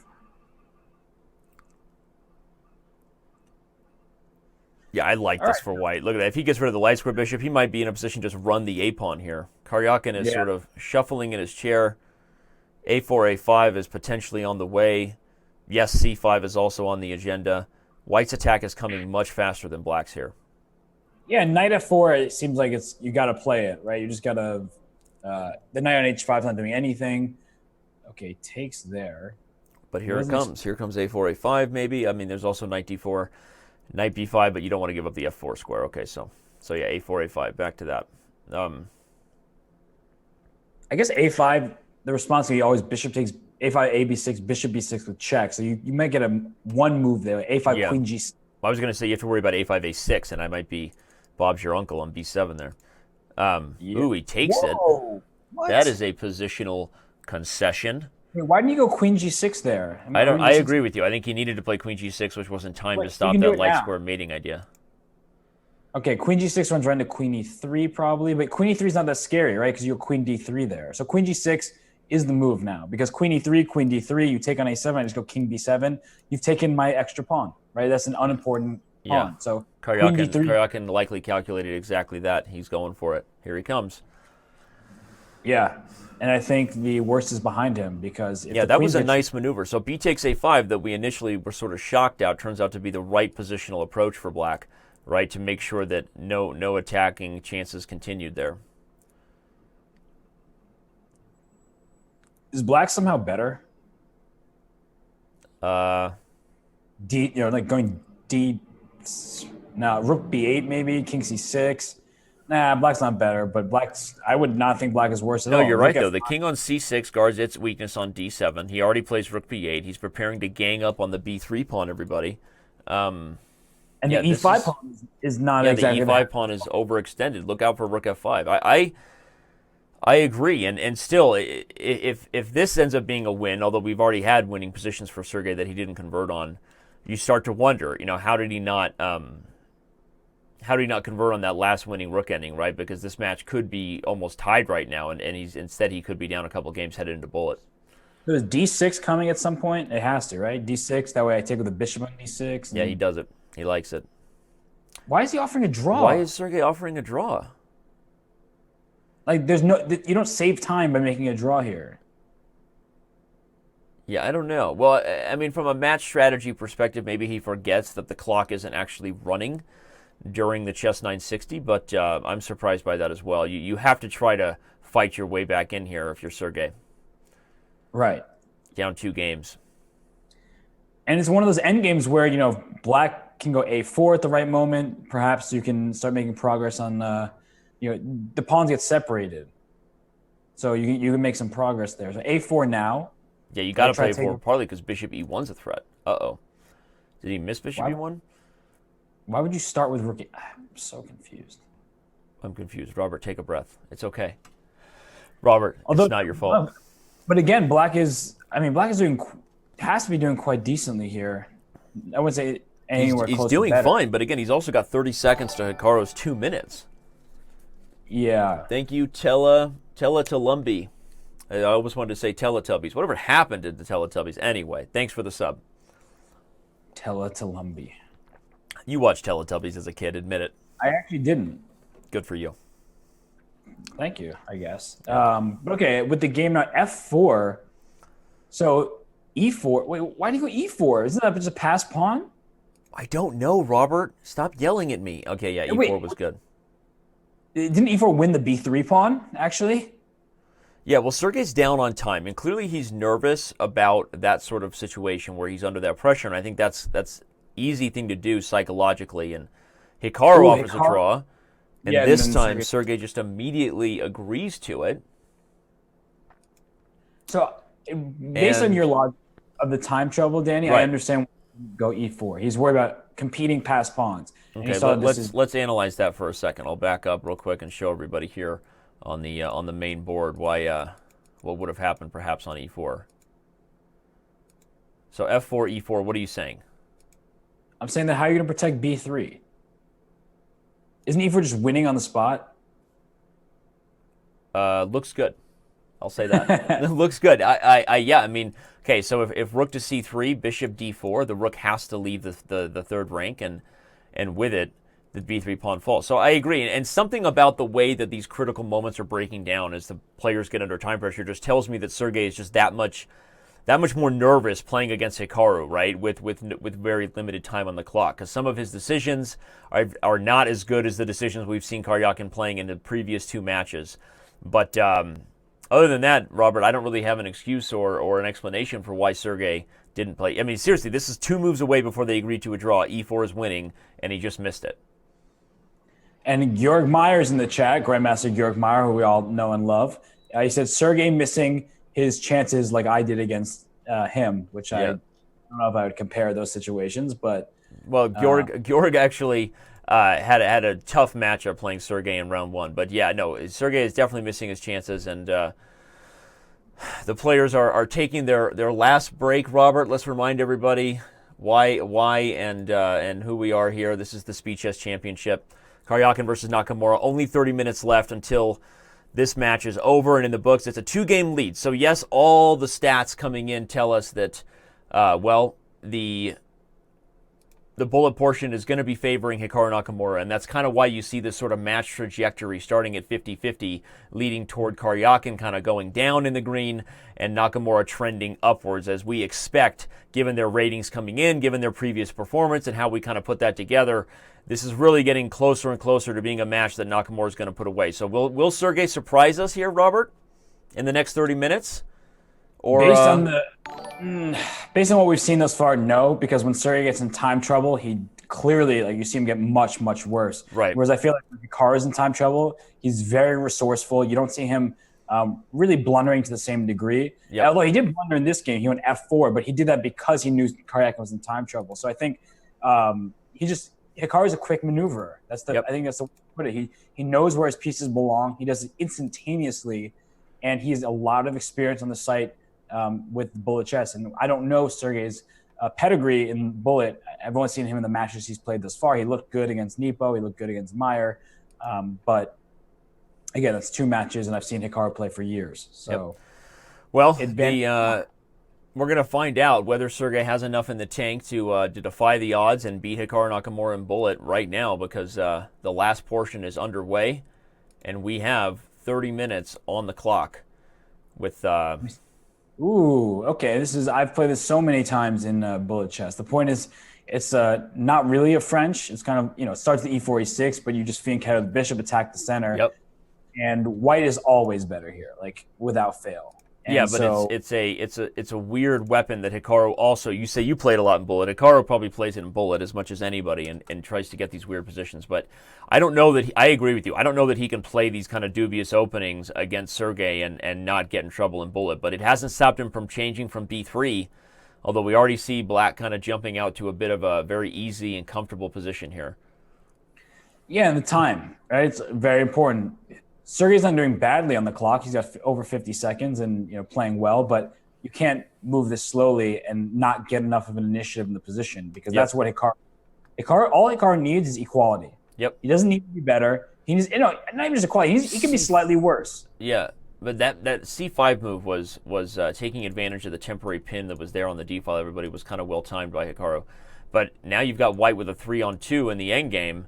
So I would consider the opposite of well-timed. I mean, it was well-timed since there was a pin, but the downside is, yes, you often want to make this break, but look how cleanly white's pieces start taking advantage. Whereas knight comes to c6, you can go b4, b5, and and that bishop hanging on e7 just... Okay, white is totally in the driver's seat here. Yep. And even c5 is a threat, because if you take with the pawn on c5, knight takes e7, followed bishop takes c5, wins an exchange. So not looking good for Hikaru. Yeah, and again, this is the kind of Bishop thing F4 that wins. Bishop F, yep, there it is. Game just over. on the spot. These are the kind of things that Hikaru can do a lot in bullet against most of the people he plays, and he also does it in sudden death kind of stuff. So I think sometimes those initial transitions, Hikaru forgets that. 1, you're playing Karyakin, you're playing Carlsen, you're playing better players, and 2, with the increment, you really expect Karyakin to be able to win this game, because he's up a full exchange. It shouldn't be a problem. Yeah, but look at the clock situation. 19 seconds left there. Blunders definitely can happen, but I mean, the position now is actually quite complicated. Now knight g3. Yeah, knight g3 comes in, and queen e5 is a shot there, and white is still actually winning in the endgame. Oh, here queen f3 takes gf3. Yep. Yeah. Okay. So white still has the advantage with the rook eventually coming into d7 here. Everybody, just too much. Although rook a8 and a6, right? You're not really in time there. Yeah, not. White's not in time. Can you trade on d8? No. Well, yeah, I guess he does. He can take with the c pawn. Yeah, and then play knight b7, I think, and a5, something like that. No. Yeah, knight b7, bishop b4 though, and your knight's trapped, and you're not. Okay. But this is the same idea. Just you had the right idea for sure. Just getting this b pawn. But the problem but it may is, not be enough with your doubled f pawns. It's not exactly an ideal structure over there. All right, so and here comes black to king d5. I mean, this is turning around a la Hikaru Nakamura style. And there's a pawn. Yeah, Hikaru might get away with this one. Sergey he's moving kind of slowly, right? Like with the 20-second time advantage, he had such a good position here, and he not only was he not moving quickly, he was making the wrong moves, and that's just a disastrous combination. So again, important to note, H pawn is not matching the bishop color, so all white needs to do is sacrifice the B pawn. All right, now you just take this G pawn somehow. White sacrifices the knight for the G pawn in any fashion, and it's a draw. But Hikaru might try to make that as tricky as possible, especially with Sergey only having 3 seconds on the clock. Okay, this should also be good enough for a draw, because the king is active enough that once this knight gets back, should be a draw. So, okay. Here comes the knight, and with it, knight e2 or knight f5 check. Both work, and the game is drawn. Well, okay, 25 minutes left now. Sergey's still down by 2 games. Robert, you're in Sergey's corner. You're his coach. Despite everything that's happened so far, you have a chance to win this match. What do you tell him? Well, he's doing it right, exactly correct right now. Speed up, and he's playing very quickly in this opening. And, he should be confident. He's getting good positions. He just needs to maintain his time on the clock so he's not at a huge disadvantage. And this is perfect right now. He's over a minute. He's equal on the clock. And, again, this bishop on g2 facing a brick wall on the diagonal. So e4, well-timed. Yeah, that was nice. Because now the transition this is a little better for Hikaru than the last time we saw this structure where the center remained closed and black held that d5 point. Okay, now white's getting d5 himself, right? So this is awesome for white. Yep. So as soon as I was talking how he's playing well, he then makes an error and now he's just lost. So that's fun. No, it's just things aren't clicking for Sergey right now, and he's probably frustrated. Hikaru's definitely happy. And Queen d4 looks nice, by the way. Yeah, everything's frozen, right? Queen d4. Was that an Elsa reference, number 2? It wasn't even meant to be one, but I guess it did become one. I'm not sure why Hikaru didn't play Queen d4, but decides that gobbling the g5 pawn is enough to make him happy. All right, well, the rook comes to the d file. The b7 pawn is still under fire, under gaze of the bishop on g2. This just looks like a pretty simple conversion for white. Yeah, and with Hikaru with the white pieces, I feel confident he'll win. He still has to be careful because he's exposed his king a lot. Yep. And what he's recently done with g4 to g5, I don't like that push. Right. If there's some way that black gets things like queen d2, knight f4, and the queen and knight start to work together, that could be the one way that Sergey kind of flips this thing around. Yeah, knight f4. Yeah, knight f4 coming now, and queen d2. Oh no, not queen d2. Rook's hanging down. But yes. Here comes trickiness, actually. It's very difficult for white to make progress because, again, bishops only occupy one diagonal. So yeah, you're really looking, if the rook comes to d6 to d4, and then but that move also just takes the rook away from the attack, so that moves like queen d2, queen d4, activity with the queen, followed by things like knight e2 check, and you just start to feel like there's some real chances here. Yeah, rook d6 here, exactly. Rook d6, rook d4. Okay, he gobbles the g5 pawn with check. Also a good idea. And look at the king safety. Black's king is much safer than white's. Okay, white's isn't in that bad shape, but the point is that black's king is very safe. You only have one extra pawn, and it's not a clear pass pawn over there on the queen side. And yeah, rook h5 here, for example. Okay, rook c5. Just be active, be quick. Yep. The time situation is not good for Sergey, that's for sure. Shout out to Montclair Sopranos who just subscribed. Likely the courtesy of Kitty Hiss Hiss. I don't know, but thanks to all the support and everybody who's been watching the show. If you've been here from the beginning, Karyakin is going to get this win. If he does, it'll be down to a single game. So we still have a match and we still have a chance for the person currently trailing, down by 2 games. Yeah, I don't think he's getting this one though. I mean, he's down a pawn. Although now he's not down a pawn after rook f4. But it's just maybe a draw. He settles on the draw and takes his chances in the next game. Looks like that's what he's going to do. Well, okay, Sergey is again, like he's happy with the draw, but partly he has to make his move here at some point. And since those of you who've been with us know that he's missed chances, had a couple games that he really should have won, you start to wonder if the writing's on the wall. He's got to get some victories here. Well, Hikaru has to stop playing this opening. He's gotten a lot of bad positions from it. And, okay, he changed it up this time by going b6 and fianchettoing early and taking on f3. Yeah. And, white has the 2 bishops, more space, so that's all good and fun. Bishop e4 is always an option. You can consider going d5 at some point for white as well. But black is quite solid. Let's start there. That being said, 2 bishops in open space are nice, but look at the pawn structure, really ugly from white's point of view. Double C pawns, double isolated F pawns. Your H pawn is isolated, your A pawn is isolated. If black has time, we'll go knight A5 and just close off the queen side. So, yeah, I think Hikaru has done well here. Initially, I thought he shouldn't enter this opening again. Now that the game has progressed, I think that black's doing okay. Yeah, and white is positionally worse with the pawns.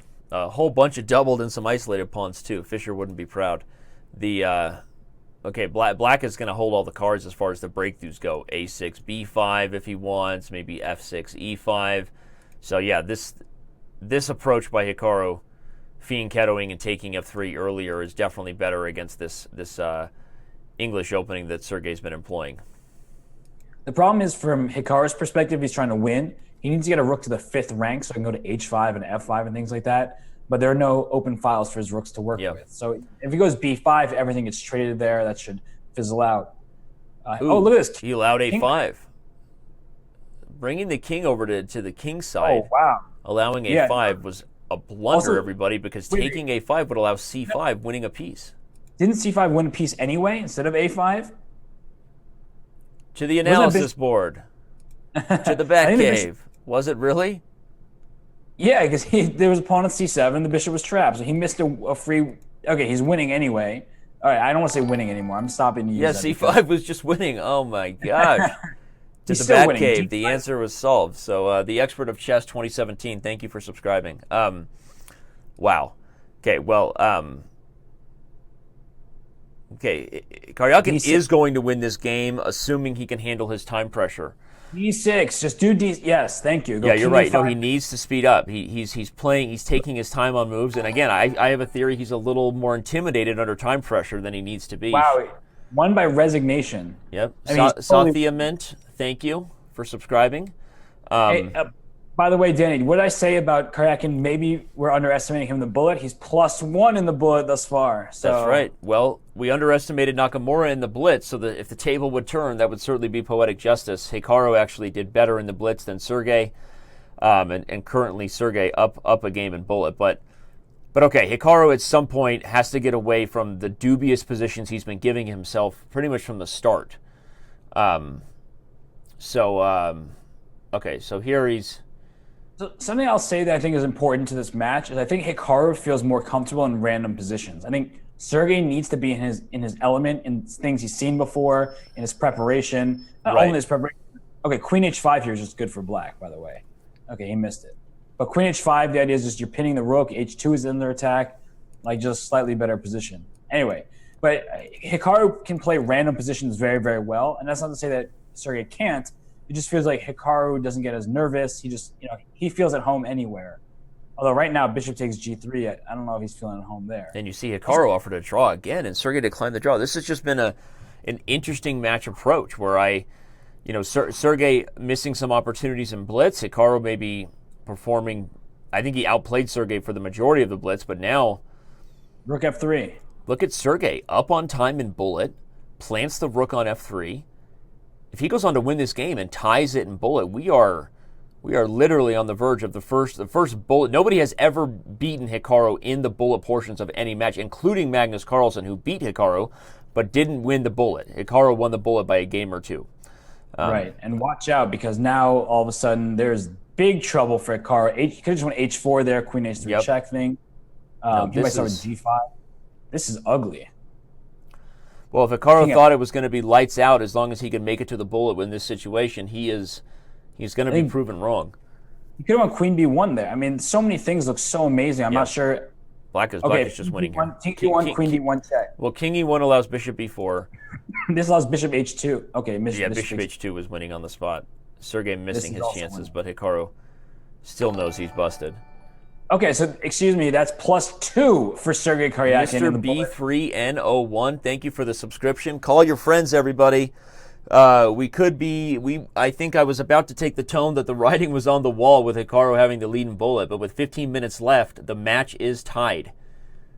And it just goes to show that we don't have enough information on Karyakin to really, we know over the board how good he is. We haven't seen him enough, and we want to see him every time playing on Chess.com. But he's clearly a force in bullet chess right now. Yeah, absolutely. Well, he is the reigning World Blitz Champion. Remember, everybody, we've talked about that, and he's not somebody you think of in terms of online household names with Hikaru and Magnus. But okay, we will see if Hikaru pulls it together in the bullet or if Sergey completes an epic comeback. And I think Hikaru needs to kind of calm down and stop maybe playing these like really random openings that are kind of dubious. that last game is not what I'm talking about, but it's just in general, like this E6, B6 stuff that he played earlier. This is a perfectly normal position that I would see these top players play in a classical game, excuse me. But he can't just rely on his, kind of instincts and just kind of his talent that we all know, because reputation is one thing, proving it is another, and Karyakin is not going to be scared, and he's showing a really good fight right now. Now knight c4, maybe not knight c4, maybe rook g. Well, I think what you said is true. I think Hikaru's probably gotten the best position he's had out of the opening in any of the bullet games so far, and we'll see if he goes back to b3 or if he uses this as a sign that he also needs to play something a little more mainline as white. But okay, black is doing just fine here. Black's better. I mean, I like black's position. McShafes, thanks for subscribing. Okay, I mean, white's pretty solid. Rook to g6, bishop takes h3 was a threat. King h1 stopped it. Queen h4, maybe bishop h3 comes back. Okay, that's a nice move, h5, everybody. Just holding g4, keeping black in the driver's seat as far as the pressure on the king's side. The one issue I will say that black might have is if the queens get traded. Oh, bishop c4 trying to overload the queen from guarding g2. That was scary for a second. That was like, where's that queen going? But yeah, knight f1. Now if you take, okay, there's absolutely nothing there for black. If you don't take, now the knight's coming into f5. And d6 is hanging. Oh, d6 is hanging. Not now because bishop takes h3, but it will be hanging in some lines, so you have to be careful. Hikaru's going to open the position. If he gets e4, though, and the rook and bishop meet for a date on g2, white's got problems. So queen e1. Yeah, I thought queen e1 too. Peep Smasher 9000, thanks for subscribing, buddy. Rook f1 takes f3. We're going to get queen g3 now, I think, and white still has some tactics to worry about. But you were about to say one thing black has to worry about is his own king because he's played h5, and I agree. That's a tactical worry for black here. Ooh. Oh, he missed bishop c4. Skewering the queen and rook. Sergey just resigned. Danny, we were so focused on the game. Hikaru was up 43 seconds in the end. Oh my gosh! That's my job is to focus on time, and I dropped the ball. Wow, that was Hikaru striking back with revenge. Like, all right, I'm tired of this, and let's put Princess Leia Karyakin in her place. Again, those kind of like tactical maneuvering positions are gonna favor Hikaru because he figures out the answer so quickly. Yeah, Karyakin, he's a little more pensive. Takes a little more time, and that's not going to work in his favor as you have only a minute to play for the whole game. So Hikaru up by one game with how much time is left? 13 minutes or something? Just under 13 minutes, 12 minutes and 50 seconds officially. Hikaru's sticking with his guns, sticking by his guns, sticking with his guns, whatever you call it. But happy to play these b3 positions. I guess he's relying on experience over theoretical objectivity, right? He knows that these b3 lines, of course, OTB, are not something he would play against Sergey, but he also plays these b3 positions so much in bullet, he's not going to go away from it. Thanks, NadamSun6, for subscribing on Twitch. Really appreciate it. All right, so there's going to be a problem with the d3 square. That's the first thing I noticed. That square is a little bit soft right now. So black can consider going c4 at some moment. Yep. And bishop, just because pawn f2 is a little bit vulnerable as well. You have, okay, d4. Yeah, that's weird. The C file owned by Queen black. C2, right? Yeah, Queen C2 and coming to D3, I thought.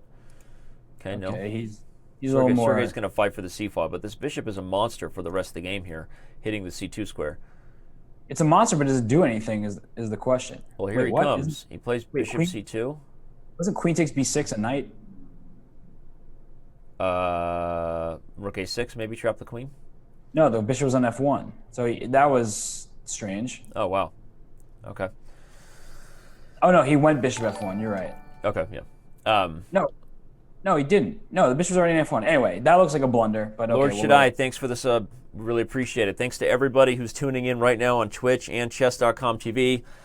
All you subscribers and premium members, we appreciate it. All right, so Hikaru is going to continue to gang up on this A4 pawn as a target, right, with the bishop. What is Sergey doing here? I guess he's just fine just playing tickle. Going to sit with the king on the king side. But look at the time. Again, notice Hikaru striking back and just speeding up, putting Sergey under serious pressure. Ooh, I love D5. D5 and D6, everybody. The pawn couldn't be taken because of discovered checks against the king by the bishop. Well, it could have, but I guess just knight takes D5 was perfectly adequate. Because the E6, you just ignore it. But yeah, it's not a position you really like to have as black. Because look at the pawn chain, right? Black's pawn C4 is totally stopped. The bishop on B3 is a really stupid-looking piece. It's like, how did that get there? Yep. And unfortunately for black, that with that stopped in its tracks, and you can just, if the knight was on C3, it would just be game over. Yeah. The problem is the knight can't really get to C3 too easily, so he sacrificed to open up the bishop. But to make sure he can get the bishop out. But Sergey getting under time pressure again puts us in a position where you see why Nakamura is known for what he is known, everybody. Yes, it's been a close, interesting game, but the difference in terms of how they got here, this is why Hikaru wins bullet games. Because he's up on time when it matters. And he wins again. I spoke too soon about Karyakin's bullet prowess. I mean, he's up plus. No, you did the right thing. You acted in the moment and you pointed out what was happening and you created drama. But yeah, Hikaru Nakamura shutting the door with just under 10 minutes now, back up by 2 games. It's not over yet, but Karyakin is getting close to must win right here, right now.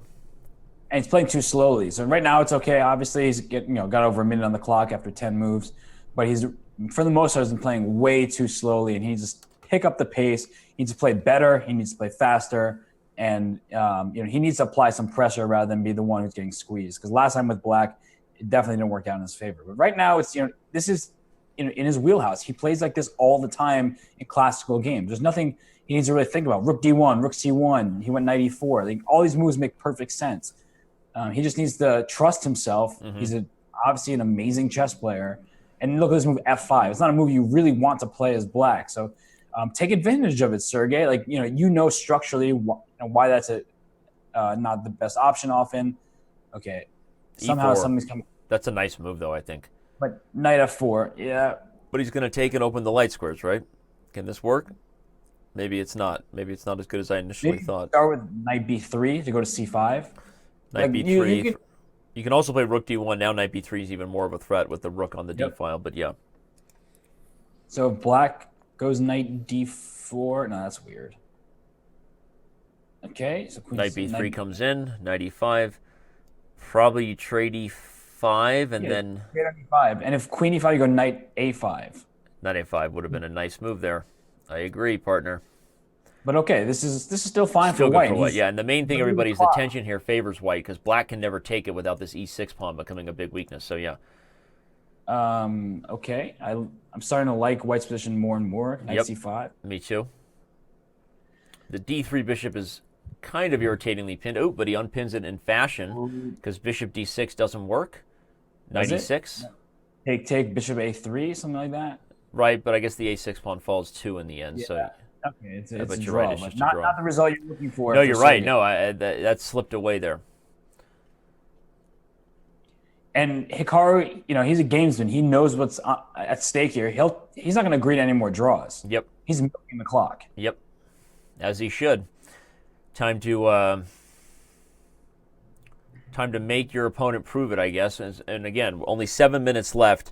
If this game takes another minute or so off the clock, off of the total running game clock, it's you're getting into really dangerous territory for Karyakin. It's pretty much over.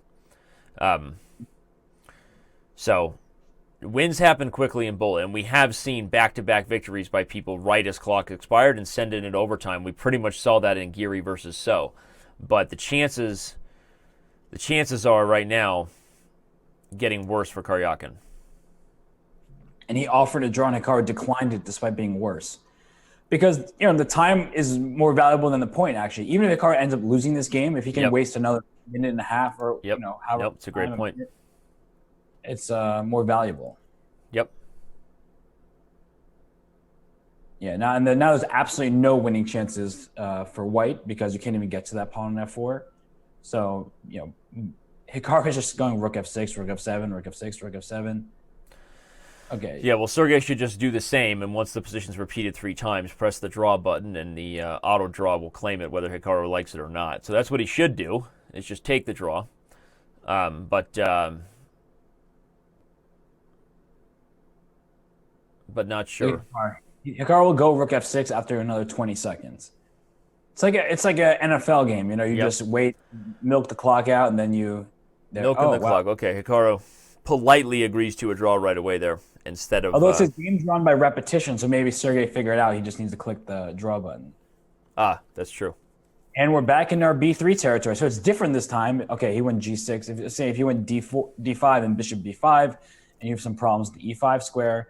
Now we see the pawn structure change such that black is taken towards the center, but at the same time, white's bishop on b2 is doing very well, competing against the bishop on g7.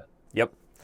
So well, again, though, it's Hikaru sticking by what he knows he can play quickly. He's probably played these positions just, I'll probably say an exaggerated number right now, but thousands of times. I mean, he has played these positions as white in terms of the amount of online chess he has played. So, very comfortable playing these b3 structures. Yeah, and look at Karyakin. He keeps going for this idea, eventual breakthrough with pawn a4. And so he can take on b2. He can play a4 right. Okay, he does exactly that. Yep. If you ever take on a4 for white, you've just totally ruined your pawn structure on the queen side. Now you have two sets of isolated, not two sets, just two isolated pawns. Yeah, Hikaru played b4 there and then kind of gave a frowny face. Well, look at the knight, right? That's what exactly. We love. Knight. The thing is, a white also can put that bishop on c6. It's always something to keep in mind. Yep. And from black's perspective, the knight is just better than the bishop. That's always a good thing. From white's perspective, okay, if you go, now that bishop is going to have more trouble. Well, plus if you can get the bishop to c6, okay, there's chances the bishop can be undermined with ideas like e6. Ooh, a tactic. Karyakin misses, bishop takes a4. That's huge. And you can see he just blundered the pawn. That's not a good look. Not a good look. Well, I don't know how that pawn makes any progress, but it's still, at least Hikaru can waste exactly. It's not even about the win at this point. It's about eliminating Karyakin's chances to win, and with it, almost officially securing the match. So yeah, I mean, this is where this type of format is different than what you would normally see. In normal OTB classical chess, you're just asking, what's the evaluation? Is it a win, draw, or loss, right? In this situation, you're competing against the time that's running out. And unfortunately for Sergey, a draw is not going to be enough. So, yeah, I mean, it makes crazy stuff here. Even g5, maybe it's good for black. He's got to try to do something over here on the king side. Yeah, and he's acknowledging that while white is up a pawn, white can't really do anything, right? All the pieces are tied together. Shout out Root Coder. Thanks for subscribing. Oh, that queen just got in. Yeah, the queen is in. The eagle has landed. F4 comes, and it's over. Yeah, I think Karyakin probably just loses on time, and he does just that. So 40 seconds to 0 seconds. And with that, we're going to officially say that Hikaru Nakamura, he will be moving on to face Magnus Carlsen on January 3rd in the Speed Chess Championship Finals. There's just not enough time. Not enough time for Karyakin to come back. Remember, there's a 960 game that's untimed. So if Karyakin can win this game very quickly, then he's got at least one more bullet game, and then he can win the night. He just needs to win all. But he's got to win this one in devastatingly fast fashion. Yes. It's not looking good, to say the least. Yep. And we've seen this, this ain't our first rodeo in this line. And Hikaru learned from his first lesson. If you just joined us, Karyakin won the first game of the match as white in a structure very similar to this, where Hikaru had kind of overextended the f-pawn and created some weaknesses. And Karyakin has gone back to this a couple times, but Hikaru has learned from his mistakes and not repeated that same positional mistake, and has since done much better on the black side of these Londons. And I think he's doing just fine here as well. Black is maybe even better. Here comes f3. F3 square is a problem. Knight d3 is a problem. Lots of good stuff here for black. Yeah, and the thing that white needs to target is the d5 pawn, but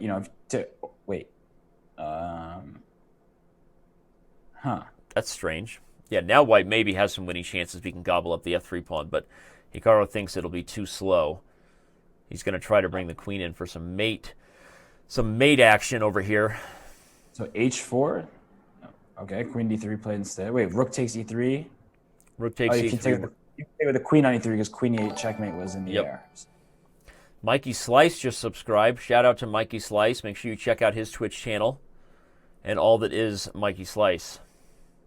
I feel like white's better here. I think I think white is better, mainly because there's no mating then, and that f-pawn is eventually going to be a target there on f3. But as you said, queen b5 hits d5. But the real issue Now we trade those queens. Trade the queens, trade on e4, put the knight on e3, and get your king active. Yep. Or you just king comes to e3. Yeah, oh, even better. Hari Shiva, time? thanks for subscribing. Oh, not enough time. Well, actually, no. If he wins this in the next, 2 seconds, then He's got to win this in the next 30 seconds.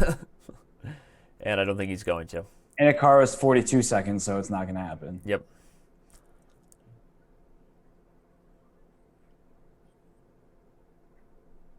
Well, super interesting stuff. Still super instructive chess here by both players, regardless of the match result. And this was a nail biter. I mean, this match was tied with 15 minutes left, Robert.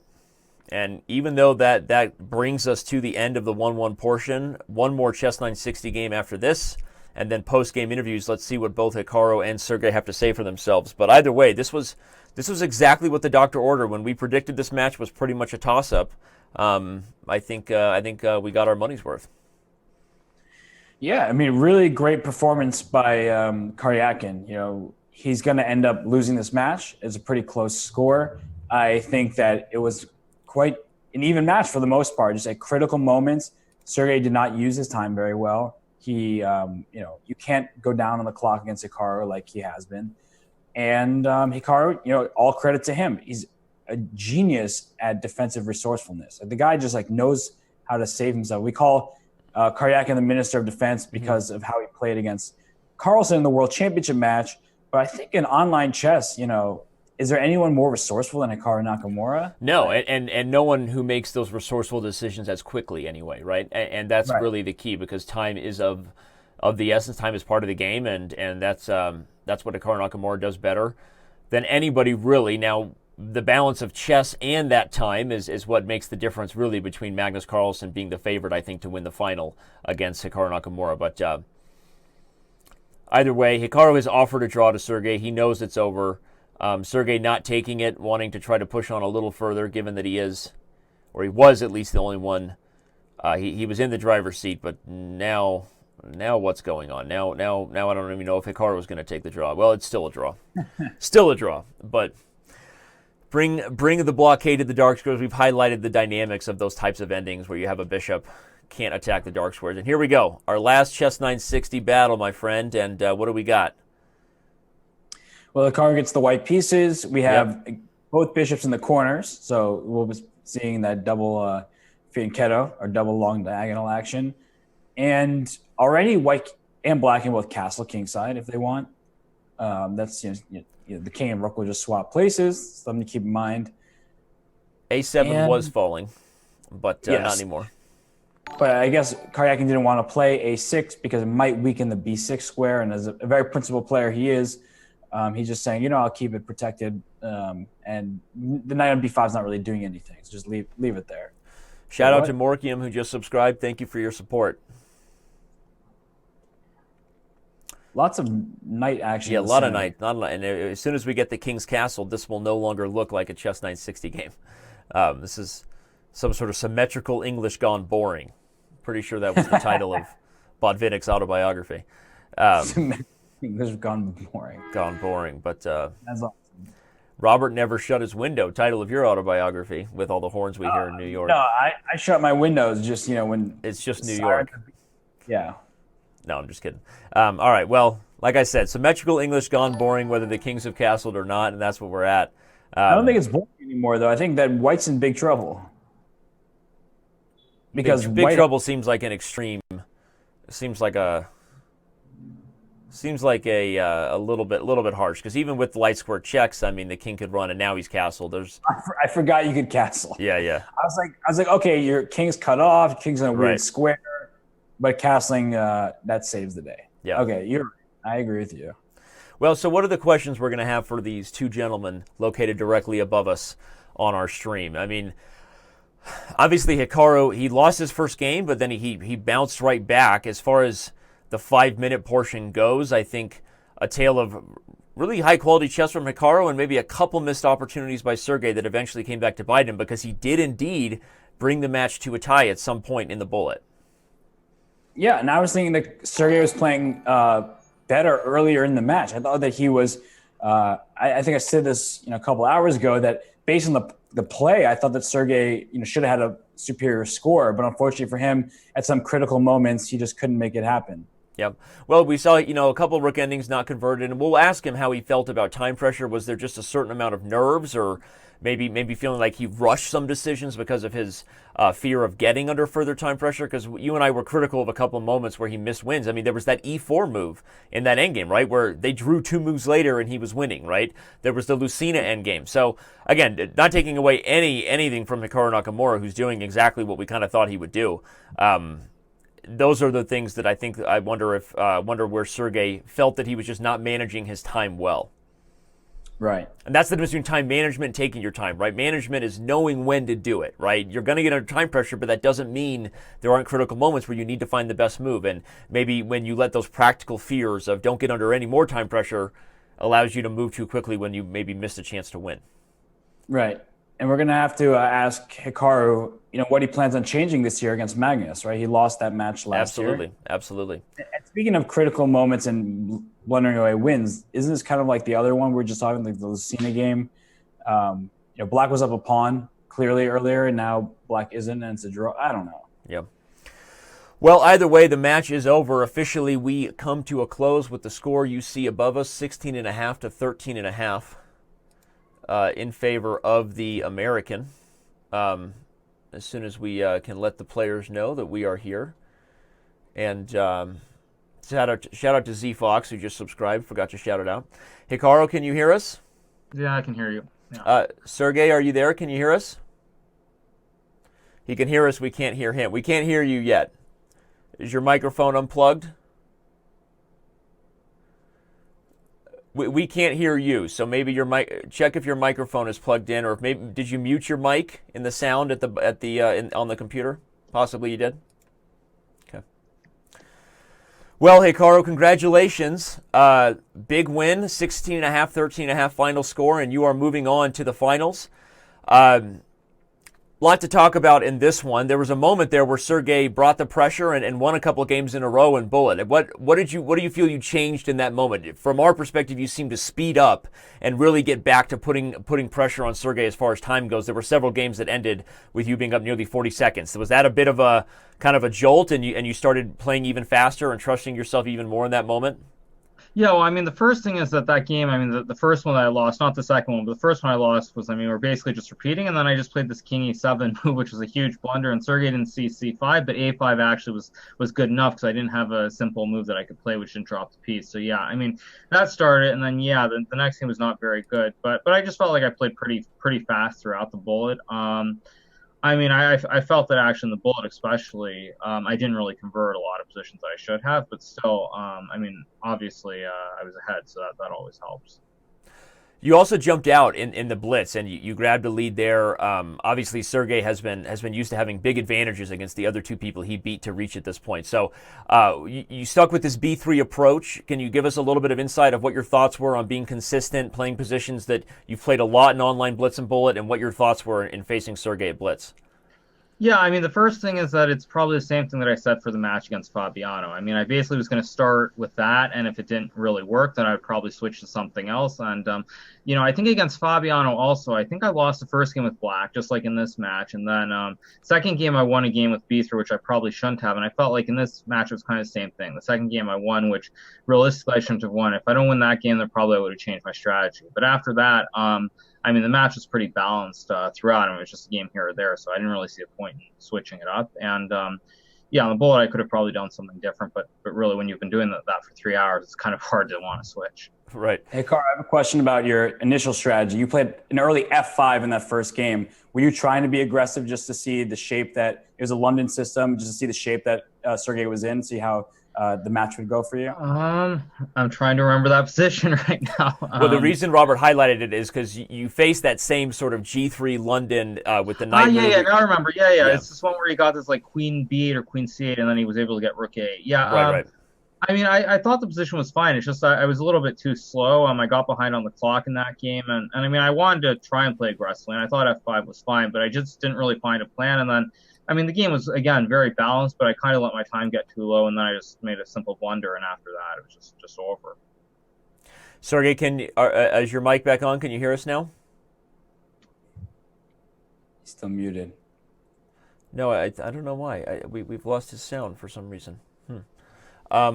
Well, don't worry. We can at least say hi to you and the fans, Sergey. And if you can find a way to unmute your mic, that would be great. But I don't know if you muted it in your task tray down with the volume mixer. If you can try one more time. But obviously, Hikaru, this was a back and forth match there, like you said, just came down to a game or two. And in the last match you had with Magnus, it was also very close there, and you did eventually have the edge in bullet.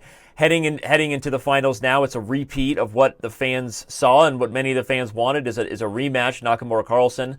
Give us a little bit of your thoughts on how maybe you plan to approach this match with Magnus. It is Magnus Carlsen, but how do you plan to approach this match maybe a little differently, and what are your thoughts there?